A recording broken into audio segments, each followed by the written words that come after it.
What is up, everybody? Welcome back to another episode of Too Pop to Handle. I'm your host, Andrew Nucatola, your pop culture best friend. And as always, I hope you guys are having a fabulous week. I know it has been a fabulous weekend for all of us Swifties, and we are here with a very special episode. If you can't tell by the title, we are breaking down the Tortured Poets Department track by track. Full disclosure, we are not doing the double album. My mental capacity and our official Taylor Swift correspondent, Delani, who is here with me, our mental capacity could not break down 31 tracks without making it 6 hours long. So we're going to keep it to the original album, and then maybe in a few weeks we're going to do the second one. But for now, we are going to go track by track, breaking down the entire album. But before then, I need to introduce somebody who, if you listen to the podcast, you know who she is because I bring her up on every single episode.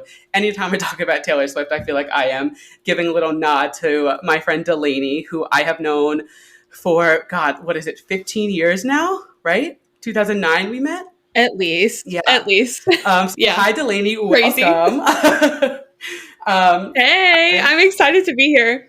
I know. I feel like it's been not for lack of a better term, a long time coming. But truly. Truly. So we are going to dive into the album. Before then, I want to just give you guys some background if you don't know. Delani and I actually met on the Jonas Brothers fan club back in 2009. So to age ourselves. Lore. Literally the lore. And it's funny because Gotti, if you guys listen to the Cowboy Carter episode, she's another Jonas friend I have who, I kid you not, I don't speak about the Jonas Brothers with her. Delani and I barely talk about the Jonas Brothers anymore. It's just it's been you'll learn, anyone listening, any friends I bring on, a lot of my internet friends, we all started as Jonas Brother friends and then kind of branched out to other things. But Delani and I, like I said, we have known each other for 15 years now. We've both been Taylor fans for longer than that, which is crazy to think about. And we have, I think, and correct me if I'm wrong, but I think it started with 1989, where we just were both up at midnight waiting for the album, breaking down the lyrics, like the hidden message. And since then, it's kind of fizzled out because fully on me, I can't stay up and listen to an album at midnight when it's Taylor Swift because I know I'll be up all night spiraling. Rough. Delani is a trooper and she stays up till midnight for every single release. But we did 1989, Reputation, Speak Now, Taylor's version. We did Folklore and Evermore. Lover, maybe? I feel like those were big. Folklore and Evermore. Yeah, so we've had a lot of midnight releases together, and I just felt like there was no one else to have on the podcast other than our official Taylor Swift correspondent, Delani. So Delani, give us a little background of when you discovered Taylor, what drew you to her, and obviously we're still here on this ride, but just give us your little marketing pitch. I became a Taylor Swift fan in 2006 when one of my friends in the 8th grade made our song her MySpace song. So say that sentence to someone born after 2010 and they'll be so confused. But that's what really started it all. They'll be her what song? I was instantly really, really drawn to her, but I feel like it was Speak Now that really sent things truly over the edge for me, and it's really just kind of spiraled ever since. Yeah. I feel like spiraled is the best word. I feel like Speak Now for me was also in a good way. Right, yeah. But Speak Now is definitely I was a fan before that, through Debut, Fearless, whatever. I did, and my friend Jacqueline, who is, I'm sure she's listening, she listens to every episode, she's going to be like, remember those 2 months where you hated Taylor Swift because of the Joe Jonas drama? And yes, I was so far up the Jonas Brothers' ass. Delani is pointing at herself. We're not doing video, right, for the actual episode, but we can see each other. You know what? It was the time. You know what I mean? It was 2008. We were young and times were easy. It was... Yeah, truly. But there was a little blip where I was team Joe Jonas. And at the end of the day, I still love Joe Jonas. But, we just pretended it didn't exist. Exactly. Me and Jacqueline, and again, to age us, we used to fight on AIM after school about Joe Jonas and Taylor Swift. And now we talk all the time and we joke. We're like, since then, we've gone to prom together. We were roommates. I'm glad we didn't let that defer our friendship. Right. But I totally agree. I think Speak Now really was a turning point for me. And then for me, 1989 really fully catapulted from fan to full-fledged stan. But so, like I said, Delani and I have been on this Taylor Swift ride together for quite some time. And I was like, I have to have her on. We have to break down this album. We have to go track by track. And do we have some notes? We have a lot of notes. we've been texting since Friday, just obviously like freaking out. But then also when we were doing our notes together, I was like going through, we were like texting while we did it, and I was like, I'm just learning more things as I go. So I think let's hop in because we have a lot to talk about, and I'm already like, how long is this episode gonna be? I'm gonna So try to contain the yapping, but like I can't make any guarantees. right, we're professional yappers, is what we do. So, without further ado, I present to you our breakdown of The Tortured Poets Department by Little Miss Crazy Insane Asylum Taylor Swift. Because, God, this album has given us such a look into her brain, which we thought is crazy because I feel like here I am on a tangent, but I feel like her albums always give us such a peek inside of her brain because they're so personal. But listening to this one, I'm like, there's more that we didn't know. Like, there's so much hidden in this album that, like, now looking back, and we'll get into like things that I think can be tied back and things that I think fans are reaching for. But like, and I feel like you would agree, like, this album has given us such a different perspective on just like her as a person and also like her life for the past X amount of years. Yes, there is so much lore to this album. Like this album I think is going to be kind of tough for people that aren't big fans to really grasp, at least at first, because there is Yeah. so much lore that really goes into all of this. Mm-hmm. It's such a deep album. And I like every time I listen to it, I realize something new that I missed the first Yeah. 17 times that I've managed to listen to it so Right. far. Like, but there's something new every single time. I know, and I think that's what's so fun about a Taylor album. But so I was honestly surprised to see that she opens the album with a collab. And full transparency, we both said like we wish there was more post on it. Like we're shocked that Delani said it best. That post kind of got the Lana treatment, like Snow on the Beach. Like it's very much not like it's a collab for sure. Like he is on the song, but it's like definitely Taylor heavy. So when I listened to it, I was like, okay, this makes sense why this would be the opening song of the album because I genuinely was like, her opening the album with a feature is not a Taylor thing to do at all. No, it was definitely a decision, but I thinking about it even more now that I've listened to the album and kind of have grasped the full context, I almost feel like him lingering in the background the whole time is kind of the point. Yeah, it's kind of like it was like an artistic choice. Right, totally. And yes. Again, when we did that Cowboy Carter one, like I love that Post Malone is just like on this world tour of like he's like collecting infinity stones of like the main pop girls. Like he had a Beyonce feature, literally. Taylor Swift. I'm like, good for you, Post. Get your bag, do your thing. Who's next? Yeah, literally. But so she opens the album literally saying, I was supposed to be sent away, but they forgot to come get me, which is just like, oh, so we're really setting the precedent for like a sane asylum. Like she knows she's crazy and at least she's self-aware because some of these Swifties can't relate. So very true, which we'll get into. Right. Don't worry. I have a whole soapbox. Yeah. but so so I want to touch on what you said about Hits Different and how like that ties together because I didn't think of that and I'm glad that you did. Yeah, I feel like this song sets the scene and the context for the rest of the album so perfectly. It really is.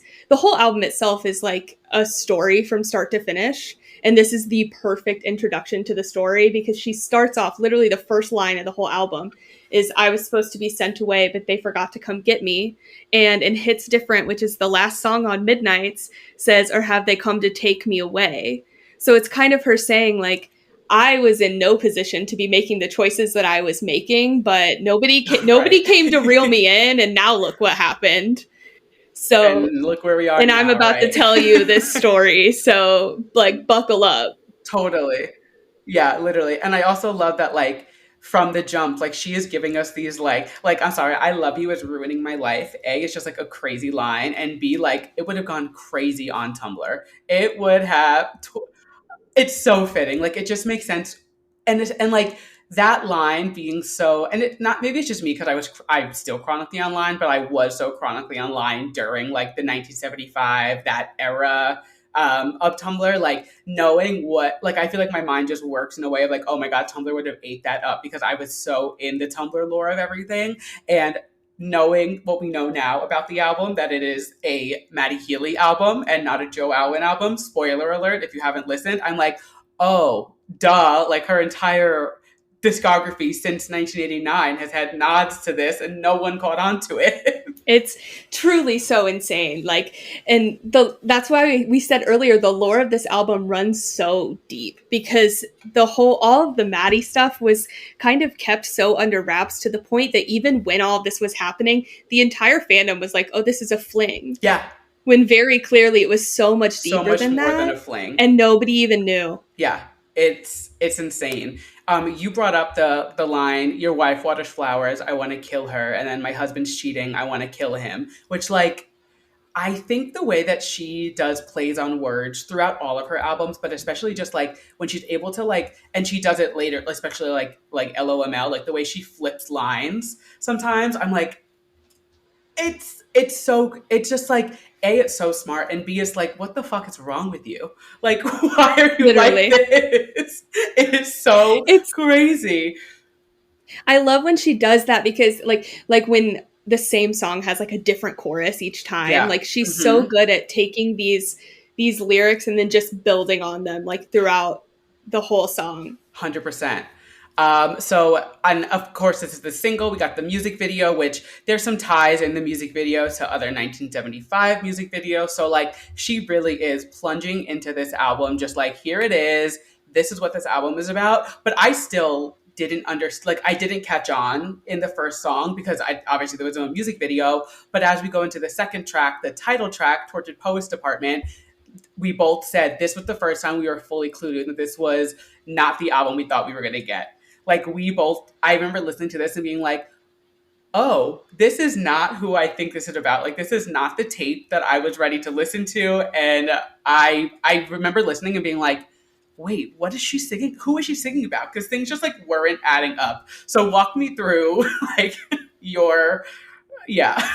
I mean, I was reeling when this song started. I literally like my jaw was just on the ground because we were all expecting something totally different. And like in a way, I don't want to make this whole album about men because it's so much Yeah. more about how she navigated the situation that she was in and simply like Mm-hmm. the people that it might be about. It's just simply the context. Yeah. It's not like the content, it's the context. So Right. Totally. but listening to this song, it was literally the moment where I was like the brain explosion emoji of like Like this things just is started to like it's right. when the puzzle pieces really like click together of okay, Literally, I was in exactly. this long-term situation, it ended but this is the situation that I've found myself in now, Yeah. and this is the song where we realized that the song was actually going to be about the Yep. aftermath more So than yeah. initially, and it's funny because like so Delaney, and obviously you guys can't see our outline, but Delaney started her notes before I did because I was out on Friday night.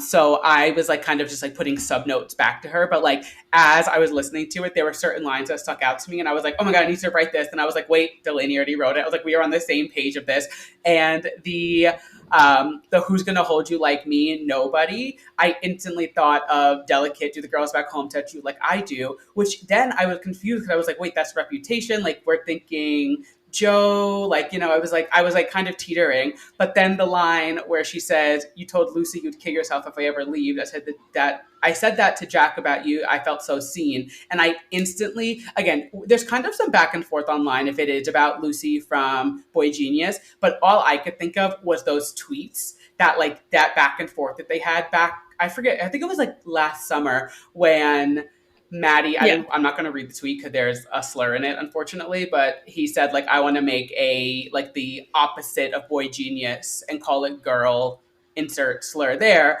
And she said, Lucy Dacus from Boy Genius retweeted and said, you don't contact me or something like that. So I was like, oh, I was like, I don't know if this is a quote to Lucy, but I mean, Lucy was on tour with Taylor at the time. I'm like, who else would it be? And that line, I literally was like, oh, Yep. I was like, this is fully a Yep. Maddie Healy album. I was Like like, there this is was not about clearly who we some think it fallout, is. not only just with Taylor, but with all of the people because it On the seems like tour. everybody all of a sudden was like, nope, like All of it.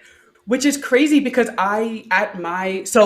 something to note. Delaney was at the Nashville Eras show. So she witnessed the little message during Cardigan or the one, I forget. Cardigan. Yeah. cardigan, the little what is it?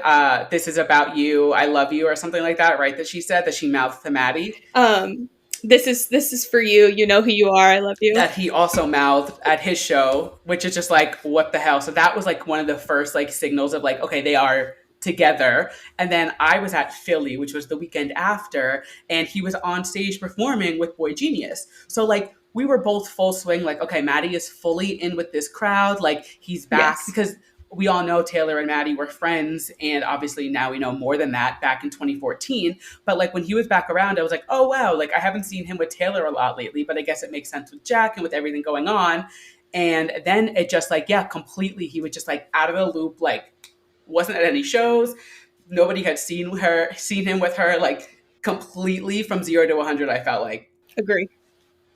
And then she says, at dinner you take off my ring and put it on the finger people put wedding rings on, which the first time I heard that line, I fully gasped. I was like, I oh literally like God. slid down this couch. Like I literally was like, what? And it was like that like clued me in so hard about how deep this like truly was. But then I kind of am thinking about it more, and Yeah, it's almost like a line about being love bombed, because she's already mentioned in the song before that this was extremely short lived. So I think the line is supposed to have all of right. this shock value of like, you just said it was short lived and you're already out here doing this. So it's kind of this like very Right. intense. Like it's already 0 to 100. Yes. But that's like, I mean, he was really like full swing. Like they were out and about. They were at that private club together, which like those clubs are, you don't just bring anyone to a club, like to a membership club like that. Like they were clearly on a date. Like he was performing on Right. stage with Boy Genius. Like there was obviously like, she was fully into this, that she got her friends roped in. And like, we know Taylor and her gang, like they are close. Like they're just not letting anybody in. So it really like, now hearing these lines and knowing that, it's like, oh my God, it was literally right in front of us. Like he was full swing in it. And we all were like, oh, it's a fling. It's just something, it's simple. Like, Getting it out of her system, which, like, yeah, kind of, but not in the exact way that we thought. right. Like, what the hell? And then I had a note as well that I totally just missed, but she says how she says that who's going to hold you like I do. It just really leans in that, like, she did fully expect to, like, fix him. Like, she was like, nobody's going to treat you like I do. No one's going to hold you like I do. Like, she was, not to jump to track 4, but down bad for this man. And it is just like, it's so crazy. And then you had the excerpt from the article that you wanted to say. So go ahead and read that and give us your insight there. Yes, that this was like a late addition to these notes, because I was listening to this song again and I was like, I should probably know who like Dylan Thomas and Patti Smith are before we sit and talk about this Yeah. song. And I did have to Google these people. So, but I just found that this quote from this article was a USA Today article. I thought it was really helpful for me and anybody that might not know. But the quote says, Patti Smith is who you invoke if you want to talk about a woman on stage who is absolutely magnetic and a poet with a capital P, which I think describes Taylor Swift literally perfectly. Right. And To Dylan a T. Thomas is who you invoke if you want to talk about a romantic, self-destructive poet who had the talent to back it up, but absolutely no self-care skills, who made everything too much. And if that is not Maddie Healy in a sentence, I don't know what I is. don't know what is. Like, it's literally could be his Instagram bio. Like, Literally. it's literally He should make that his truly Instagram bio. like it. It's crazy. Like this song really does just like catapult us into the universe of like, oh hey, like you guys thought, and we do get, we get some Joe lore here and there, but it is really just like insane to figure out that like there's so much deep rooted lore and like lust and wish, and we'll get into like the like messages about like how she kind of like was like longing for Maddie apparently in her relationship with Joe and went running back to him. So we'll get into that in a bit because that blew my mind too. But so we shift out of the title track and into track 3, which is My Boy Only Breaks His Favorite Toys, which when I originally read this, fun fact too, if you remember my episode a few months ago when the album got released, I reacted to the track list live on the podcast because Delani texted me about it. And I never check my phone when I record. I'm very like plugged into the podcast. I like to give 100%, but something told me to check my phone, and Delani was blowing up my phone saying the track list is out. So I got my live recording there. And when I read My Boy Only Breaks His Favorite Toys, I instantly was like, oh my God. I was like, yeah, she's making fun of Joe Alwyn, like being, he had to be, you know, he wanted to be hidden away, and he wanted to just like, he didn't know, he like, we didn't know how he was behind closed doors or anything because he always was. And so I was like, oh my God, was he like destructive? Like, was he immature? And then we fully are just like, oh, never mind again. We like fully pulled out of it. So with this one, I think before we even hop in, the way that she says, she starts it saying it's rivulets descend down my plastic smile. And it just, that I had to Google, but it's like a stream of water. So tears obviously going down her smile, and her showing that she could no longer hide behind the fake smile in her relationship. Like she was like, I can't do this anymore. Like I'm breaking down. I can't. And then she goes into saying like, he's the boy, but I'm a queen. Just showing the maturity levels between the two of them and giving us such a glimpse into like this relationship was supposed to kind of like heal her and fix her. She was going to fix him, but all at the same time, like he couldn't get his shit together and like be on the level that she needed him to be. It's crazy. So go ahead. Let's get your digested take from it.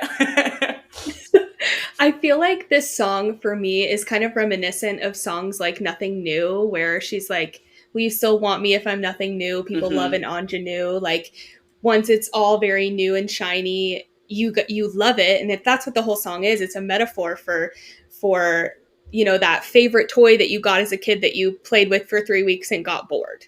Right. Yep. And it's just, she He's was a so child. broken. Exactly. She is she's comparing him to like acting like a child. A toddler. And yes, a literal, like, sorry, not to come for the man, but like, no, I mean, it just in the context scathing. of the album. Yeah, it's like what, and like and I've said on the podcast, like I like 1955 music. I'm not the biggest fan of him, just like with everything going on. Like obviously he's very controversial, but so like even when they started dating, I was like, I was here for it because I like remembered the 2014 lore of it all. But I was even like, this is interesting. Like this is, you go from Joe Alwyn to this, like, I don't know. It was weird, but continue. Sorry, I just had to hop in. No, you're so fine. He really is kind of like the antithesis of Joe in a way, of like this clean cut, very quiet, like doesn't say much kind of guy. And then you have this new relationship with someone who is literally the total opposite. But what I loved about this song too is it just like gives us so much additional insight into her state of mind when she says things like, he stole my tortured heart. That because line. she's acknowledging like, I was so fragile. Yeah. And he just came in and treated me at first like I was brand new. Right. Making her feel like she was healed, but then just immediately broke her into pieces and then left her guised under this, like, he said I'm better off, but I'm not. Yep.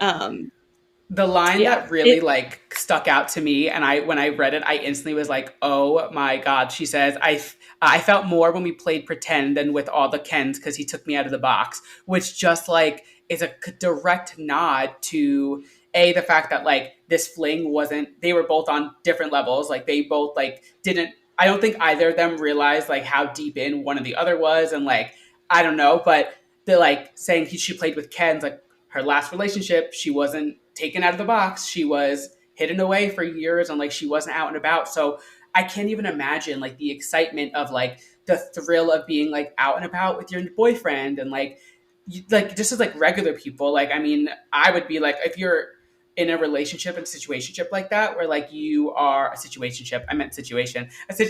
like that, and you are not out and about living your life for all these years, but it's not what you want, it's what he wanted. And now to be in this new relationship, not even with somebody new, which I think that added more of that like fire under her, because she was like, oh my God, we're already friends, we know each other, we've been here before. Like she was out and about. She must have been just like completely like just like over the moon to be out and about living her life with a man by her side when she hadn't had that for so long. Yes, and that lyric has so many meanings to me too. Like, and honestly, I slept on that lyric until I read your note pointing it out. I skimmed over it for some reason, but when I went back to it, I'm like, took me out of the box has so many meanings. Like, yes, he showed her off, but also it's like, well, he was willing to take her out of the box and didn't expect her to be this like pristine, new, shiny thing all the time. Right. But then she says, I felt more when we played pretend because he used Mm-hmm. her.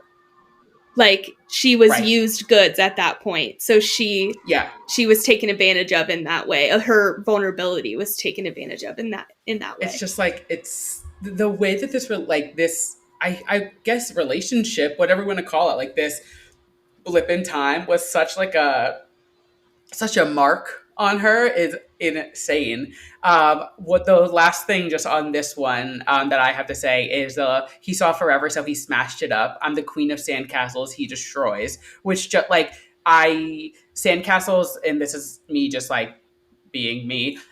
I instantly think of the Beyonce song Sandcastles, which is about how her and Jay Z were building castles together, but they were sandcastles that washed away when all the drama happened with the cheating. So I always think of sandcastles as like a metaphor for that because, yeah, you build a castle, but it can wash away at any moment or be broken so easily. So it's like, yeah, we're on top of the world. We're king and queen of the castle, but it's a sandcastle. And it's such a fragile thing that like, they were like, Taylor probably felt like she was like on top of, I mean, she was on top of the world, but like she probably felt like she was like, oh my God, things are like turning out right for me. Like I have a new boyfriend. I'm going on this crazy tour. I'm like the biggest artist in the world, but it was all washed away as easily as a sandcastle could be. So that line, when I heard it, I was just like, oh, this is juicy. Yep. And I didn't even know that Beyonce like lore that you just brought up, but Yeah, I and I commented don't. on That's your not. I'm thing not like too.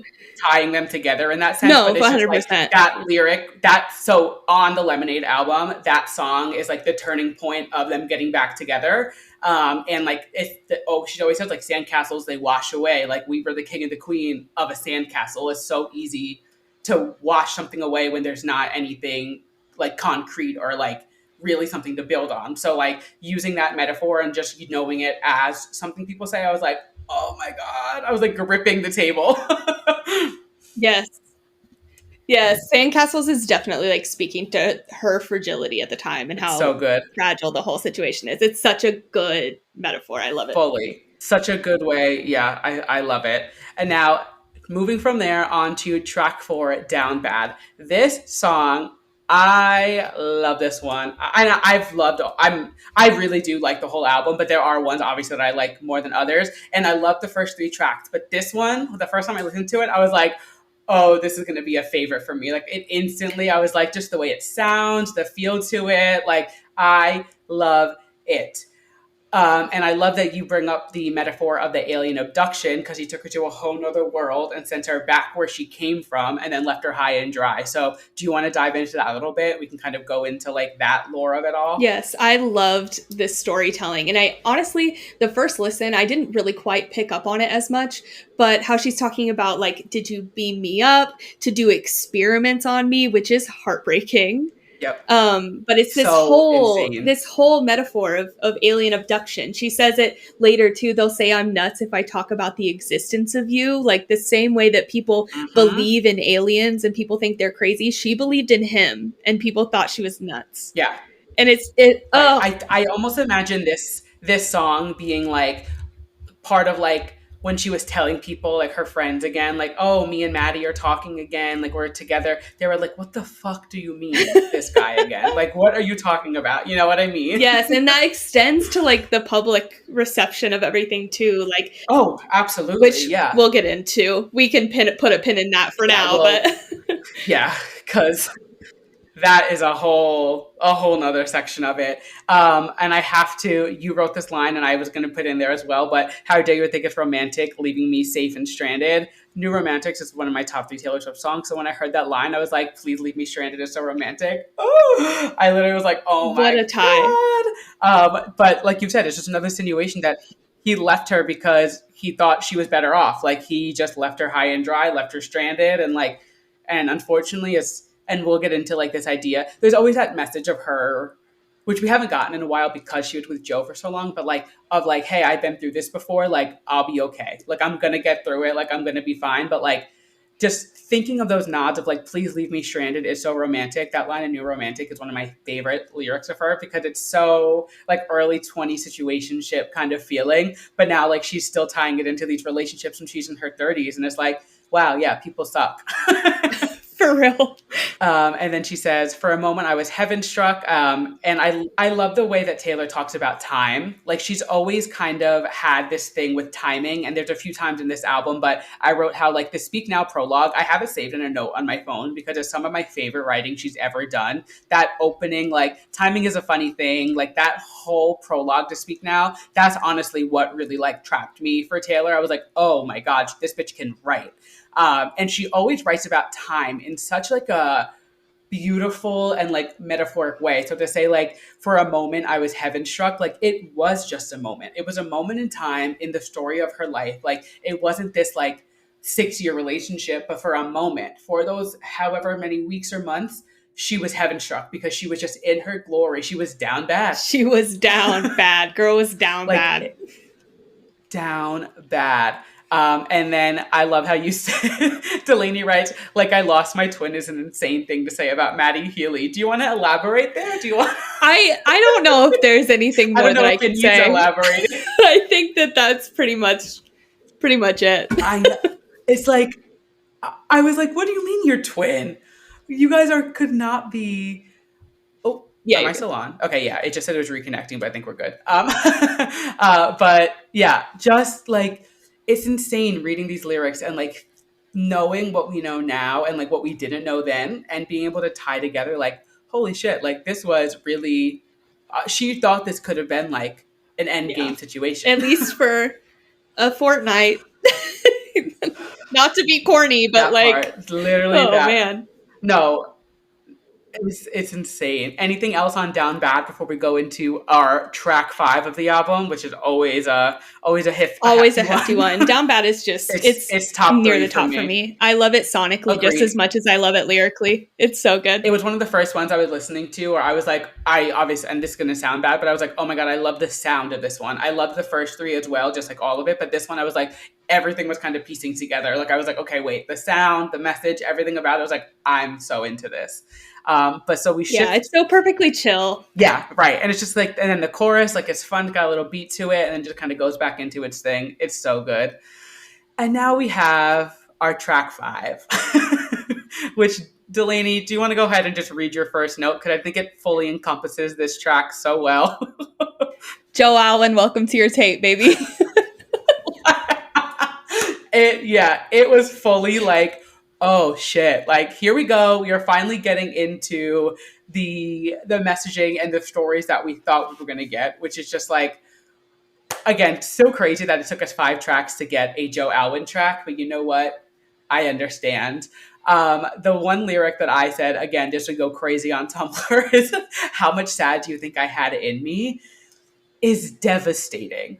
Like I feel like I can't even truly speak on that lyric because it's just like, it's like he, and again, like we obviously don't know the situation. I hate to like put words in the man's mouth, but at least from this context that we have, it's like he was constantly like expecting her to dip further into the depths of the trenches that they were in to keep them afloat. Yeah, literally. So, and it's kind of just giving that idea of like, how much more can I give you? Or can you take from me, essentially? Like, how much can I do that is so... We all know Taylor kind of like changed. She changed a lot about herself in that relationship, unfortunately, because she thought she had to do things for him and to please him and this and that. And like their relationship, we know obviously what we know, but like, I'm sure there's so much more that we'll never know, that just like, we don't need to. I think it's better that that's one thing. I'm like, you know what? Keep that to yourself, girl, because that is a whole nother spiral to go into. But it really does just give us like that look into like, she was pretty much like begging, like, what more can I do to, I'm draining myself of everything I am and who I am and what I am and like to make you happy. And it's just, they were never on the same page. You know what I mean? Right. It's insane. And you have some fun little tie-in lyrics if you want to go in and read through some of the notes that you have, because you have your I something that I can really appreciate that you do, and I can pick up lyrics here and there on things, but you're really good about tying them to so many other songs. Like to me, like I hear one line, I'm like, oh wait, this ties to that. You are so good at tying like past songs into current songs, and you have a lot of fun notes here. So feel free, let's dive in and give the people what they want to hear. Yeah, this is one of my favorite things about Taylor's music is in this like lyrical analysis. Like I love finding those Easter eggs to other songs to because it just adds more context. And there's so many "You're Losing Me" references in this song, which "You're Mm-hmm. Losing Me" is one of her saddest songs ever. And I would Ever. also put this song in that category too. But she says, "I stopped CPR after all, it's no use." Which is a tie into "I can't find a pulse, my heart won't start anymore." Mm-hmm. And then she says, "And I'm just getting color back into my face. My face was gray, but you wouldn't admit that we were sick from You're Losing Me," which is Like a devastating line. So for her to bring it devast- back up, just like the like getting I'm just getting color back into my face, like it like really just it paints us that picture of like I gave you everything. Like I said a few minutes ago, like she was draining herself of her personality, who she was. Like the woman had to write 2 albums about quote unquote fake situations for years because she had nothing going. She was like, I don't know what is going on in my life. Like I feel like she's Taylor Swift, obviously, like we only know so much, but like she does tell us a lot more than other artists. But like when I look back now at like she went from Lover to Folklore and Evermore, like that should have been our first sign.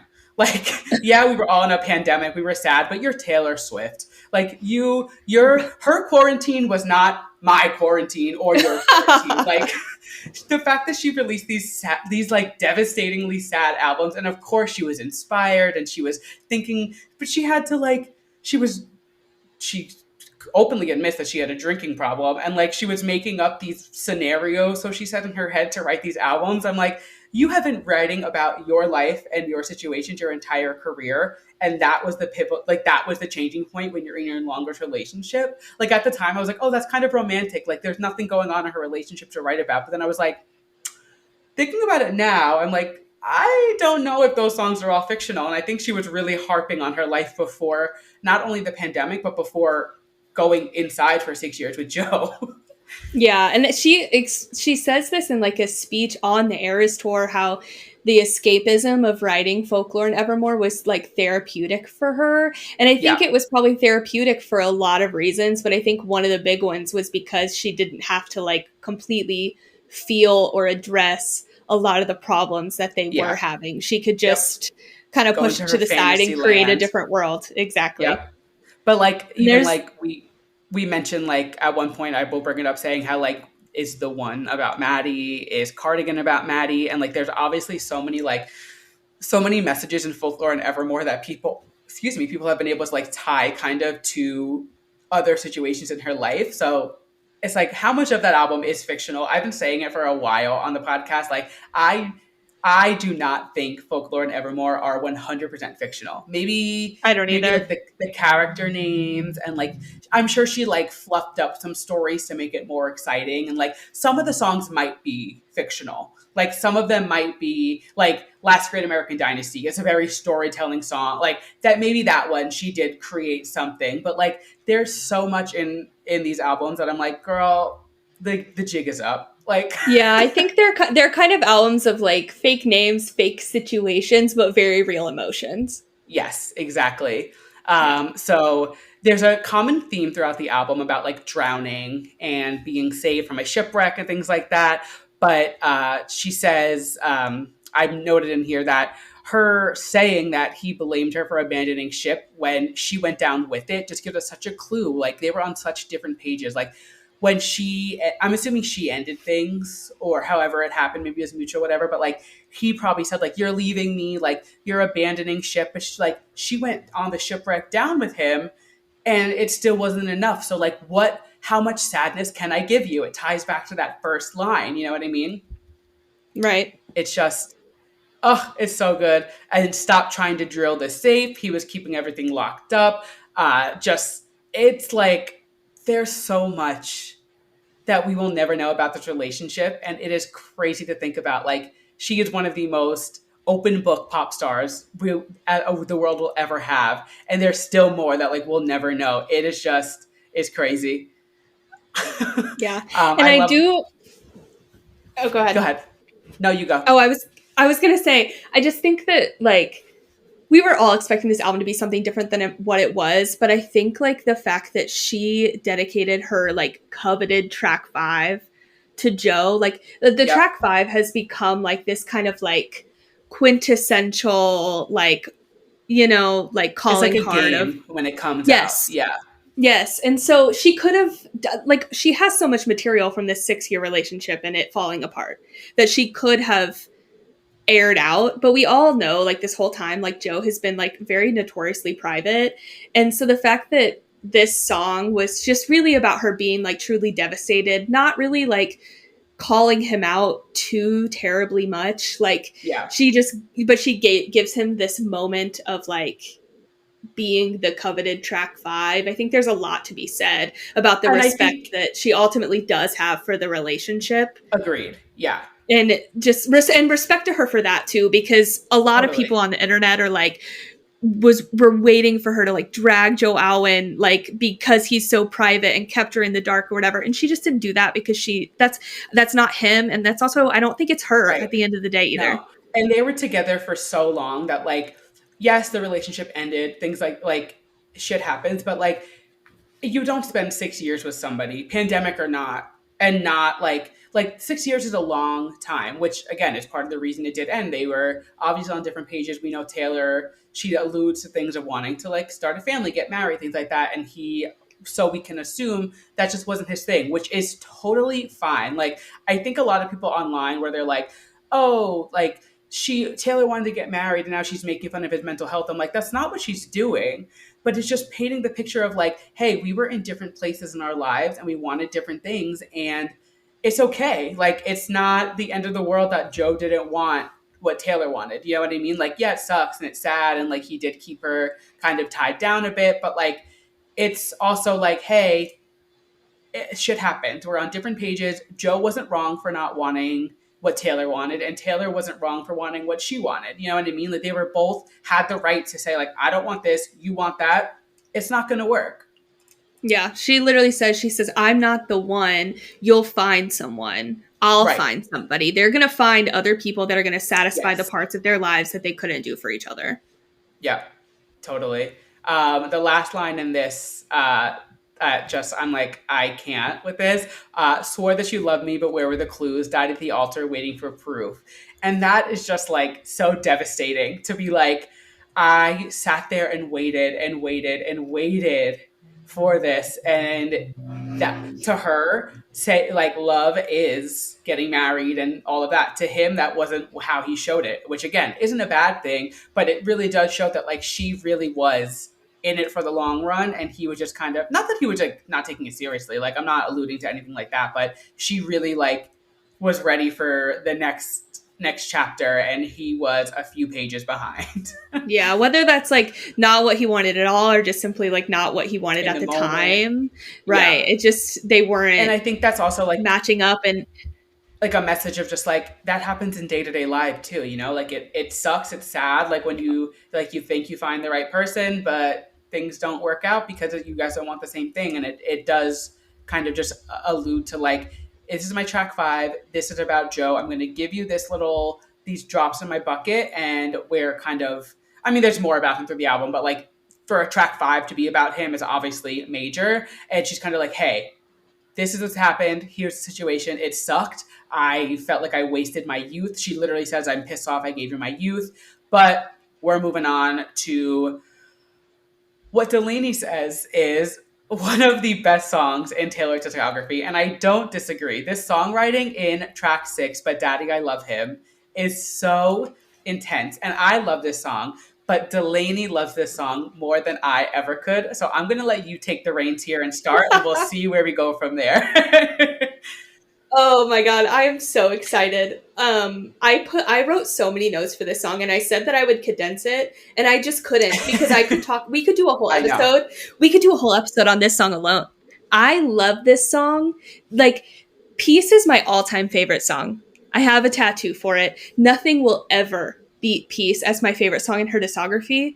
And like recency bias, whatever, this is my number 2 in her whole discography. So the fact that it's only second to Peace is just like literally the testament of how much I love this song. Mm-hmm. It is so incredible. And we just have to spend some time here. Yeah.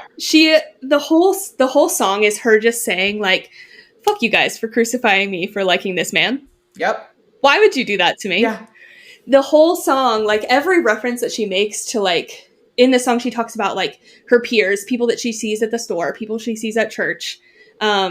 Sarah's and Hannah's, like all about town. It's all just a metaphor for the general public, yes, but I think also largely her fans and her stands in internet culture and the absolute hell that they raised when her and Maddie kind of went public at those Nashville shows when he appeared for the first time. It was crazy. That one tweet from that fan who like wrote that letter to her being like, you have to, whatever she said, like, just like, you need to think about your fans in the time, like, da-da-da. I was like, girl, Taylor is laughing in your face. Literally. And she calls out that girl by name in this song. Like, it's crazy. It's crazy. If I were that girl, like, someone would have to put me in an institution. You would. Like, I'm just going to be so honest. Asylum that raised me. Like, it is crazy. It's crazy. Yeah, and you and I have been on Stan Twitter for a long time. And I think you probably agree with this, but I have never seen anything. Nothing like shocks me anymore. But that, I was like, if you don't know what we're talking about, when Taylor and Maddie first started dating, there was obviously backlash, but this fan took it upon herself to write an open letter to Taylor saying why she thinks that she shouldn't be dating Maddie and like, just like... there was a hashtag that she made to like get it to spread. There were like infographics to share. Like she was trying to make this a full movement. While Taylor could care less. People made change.org petitions. The petition website that if a petition gets enough signatures, it gets sent to the White House. People made like it was like insane. It was so incredibly embarrassing for them. And now to have this track, it's just like, I hope you guys feel dumb. I hope you guys feel so incredibly stupid. Truly. And like, listen, Maddie Healy has always been a very like controversial person, and I get it. But like the overarching theme of this song is, one, she knows him. You don't. You cannot say somebody is a bad person if you don't know them. Like at least all just online parasocial. Exactly. And like, sure, there are some people that, yeah, you're not a good person. But the thing about like Maddie Healy is like everything he does is a bit. So like, how do we even know? Like, there's nothing that we truly know about that man. Yeah, everything is an act. And for her to say like, I'd rather my life burn down than listen to the bitching, I was like, oh, she did not give a fuck. She did not care. And honestly, this situation, like take out the actual relationship itself. Like I appreciate the fact that she's gotten to a point where she's like, let me ruin my own life. I am a grown woman. Let me go through, like I got I mean, maybe she hasn't got this, but she's like, I am a grown up. I can make my own decisions. Like if it wrecks me, you'll just get a killer album after. And if it doesn't, I told you so. Like she's like, let me burn my life down because it should not be affecting your lives that bad. And again, here we are sitting on this podcast talking about this album, breaking it down. But is it affecting our day-to-day lives? No. At the end of the day, these are people that we don't know. If my friends, and you know them too, Brittany and Rosie, they do the podcast Two Broke Fangirls, and they just did a whole episode about parasocial relationships. And listening to that, I was like, yes, they're talking about Jonas Brother fans specifically, but I was like, you could do a whole segment of the Taylor Swift parasocial thing because it is insane. The way that people they think that Taylor like owes them some explanation, or, and again, no, actually, not, let me not even try to like defend them. No. Yes, she gives us a look into her life. Well, yes, she does give us these like tidbits and more than we get from a lot of other artists, but she doesn't have to do that. She doesn't have to Right. give us anything. And we clearly now know that there's a lot more that happened behind the scenes with Joe than we will ever know. So what she tells us what she wants us to know. And that is okay. Exactly. She says the things that she wants to say on her terms, and it's not up to anybody else to Nope. decide what more she wants to share. What she shares is what she shares, and she leaves things out intentionally, whether that's to Yeah. protect people's privacy or to keep people in the dark about stuff. Whatever the reason is, it doesn't matter. If she doesn't want to share it, she doesn't have to.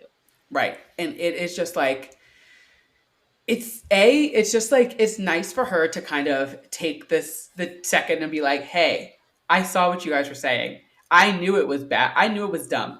I'm sure Tree Payne was refreshing her inbox nonstop in those few weeks, just waiting for PR Wire to like wreck everything they have built over the last however many years.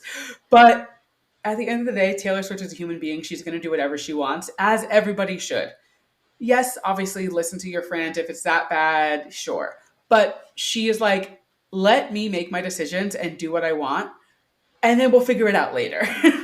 Yeah, I think, and that's such a theme of this album too, is it's like, I am a person, I am flawed, and you have to let me be flawed. And I talk about this for a future song later too, but she just desperately wants people to like understand that she's like literally just a girl. Yeah, she's Like, she's literally just just out like here us. making mistakes. Yes, Yeah, down bad for a man who she's with for 2 weeks. Like, we get it. Like, we've all been there. we've all been there. It's just, it's so, it's like, oh, okay, good. We get you, girl. Like, we are all on the same page. But also, just like, for her to literally sit here and be like, I am fully aware. I'm aware that this is bad. But you know what? I just spent 6 years in a relationship that went nowhere, where I thought it was my end all. I mean, we all listened to Lover. That girl was ready to marry that man with a fucking ring pop, a paper ring, for lack of a better words. Like, she was ready for it. Not to bring in reputation, but she literally like, she's like, let me do my thing because I haven't dated in years. And is it wrong? Yes. We've all gone back to a toxic ex. We've all done it. She knew it wasn't right, but somewhere in her tortured little heart, she was like, I'm going to do it anyway and see what happens, because fuck it. Let's just do it. And I love the Exactly. line where she says, she's like, I'm having his kid. No, I'm not, but I wish you could see your faces, or whatever, to that extent. It is the funniest line I think she's ever written. That is like the obvious, like, I have several lyrics that I want to talk about, but that's like the obvious like standout lyric in this song. It's And so yes, funny. it's freaking hilarious. Like, yes, it's kind of like a jab at like people, like, no, I'm like sticking by this man, like whether you like it or not, but the way that she like breaks the fourth wall in that lyric is It's just so good. All the it's reactions. And so she's good. she's liking people's reactions on TikTok too. And she's been this past few days. So I'm like, I'm glad that we're Yes. at least all like on the same page of her. But yes, I know you have some lyrics you want to go through. So let's start diving into some of those. Okay. So the first one that like made my jaw drop was, I just learned these people try to save you because they hate you. Yep. And the same Swifties on the internet say this all the time, that some of her fans just like honestly straight up don't like her. Hate They'll Taylor like Swift. root against her. Yes, they'll root against her happiness. They'll force these like weird theories on her. And the deeply, deeply parasocial relationships they have with her have like made them feel entitled to her as a person, which Yeah. we just kind of talked a bunch about. But I'm so glad that she called this out. And I think that I've kind of done a pretty good job of keeping my parasocial relationship with her in check Yeah. over the years. But it's still problematic, because here's the thing, like, even though like I feel like my parasocialness with her is one of like being super supportive, like by putting her on this pedestal and saying that she can really do no wrong for me and making her out to be perfect, once other people realize that she's not perfect, they're going to come for her because Mm-hmm. the expectations that people like me have given other people, like she's never going to live up to those because No. she's just a human being. Yeah. So just as much as she's saying that these like entitled parasocial relationships are bad, she's like, please remove me from this pedestal that you have me on because it Yeah. sets me up for failure. Right. Which, like, it's fully valid. She's like, I cannot always meet every expectations you have. She's like, it's hard enough that I am just like, and this line, I think I say it a little bit later, but she gave this interview. I think it might have been on Ellen, but it was like back in the day. And they were like, if you could tell like 13-year-old Taylor one thing, what would it be? She was like, well, you're going to be a lightning rod for relationships and serial dating when everybody else in everyone else's life is dating everyone they want. Like, it's already enough that like she is kind of for her entire career has been like, oh, you have to be the perfect idol. You can't do that. Like, you have to act like this, act like that. Like the same way like any pop star really is, like they have to be perfect all the time. But she had just been put on, like you said, a pedestal so much higher. And people really do expect her to like every single thing. Like they speak and she's supposed to jump. Like, it's like people have such this like warped perspective, and like it is like part of it is because like we do know so much about her, but like it's not that she was telling us all that stuff about her because she wanted these parasocial relationships. She wanted to like giggle with us and be like, oh my god, guess what happened, guess who broke up with me because of this. Like, it was in that sense, and it just kind of got spun out of control. Yeah, I agree. And that's like the perfect segue into the next Yeah, lyric of too high a horse for a simple girl to rise above it, because people are just it's like impossible. on their high horses way up here setting these impossible standards for her. And it's like, why are you guys holding me to this high standard over Maddie Healy maybe being kind of a bad guy when you know that your husband's cheating on you, Janet? Like, be for real. Right. Like, Yep. please come Like, down off your high horse because look at your come on. man. Like, Like, look at your right. life. And I think people do like project things onto other people. And like when it's a pop star who they don't actually know, parasocial relationship, they're like, she's doing it wrong. And I'm like, girl, it's coming from inside the house. Like, like For real. like everything in your life is perfect. Everybody in your life loves your boyfriend or your girlfriend or your partner, whoever it is. Like, be serious. And I love the next line you called out where Yeah, the reason you're able to call it out is because you're there. exactly. Right. But then they say they slammed the door on my whole world, the one thing I wanted. Like, people were fully shutting Maddie out and being like, nope, I'm not believing they're dating. I'm not respecting it. Like, absolutely not. And you said it perfectly. She's like, people were sending him and his family death threats. Like, be for real. You guys are Like, nuts. do you know how crazy that is? Insane for people you do not know and they don't know Yeah, you. You know what I mean? We already talked about the next line you have. I'm having his baby. No, I'm not. But I just think that needs to go in like comedy books. It's it so does. funny. I know it's not supposed to be like the funny line. I mean, it is, but like it is so hysterical. Yes, I jumped up off my couch like faster than I've ever moved in my life. When I listened to it, I literally was like, oh my God. I was like, this Like, fucking bitch. yes, for real. It's so good. It's so good. To tell you something right now, I'd We rather burn my whole life down than listen to someone. We touched on that. And it's just like you said, gag of the century. it feels It's like you said, it feels spiteful. like you guys are being so It's annoying about like, this that it's making me want to do it even more. yeah, it's pushing her further into the fire because you guys are like, don't do it, and she's like, watch me. Like, Exactly. like who are you? You know what I mean? Who are you to say any of this? And that's It when she says, I'll tell it's you something about my name. It's mine alone to yep. disgrace. I think there's two kind of meetings here, but she's There it telling like is. the public and her fans, like, you cannot make me the bad person. I'm the only one that can do that to myself. You can't do that to me. You don't know me. Why are you Yeah, like it's my and why are you speaking on my name? it's very reputation. Like everyone painted her. Yeah. Like everyone spoke on her name and she kind of took it. Now she's Yep. like, I'm not doing that again. It's not happening again. This is my name.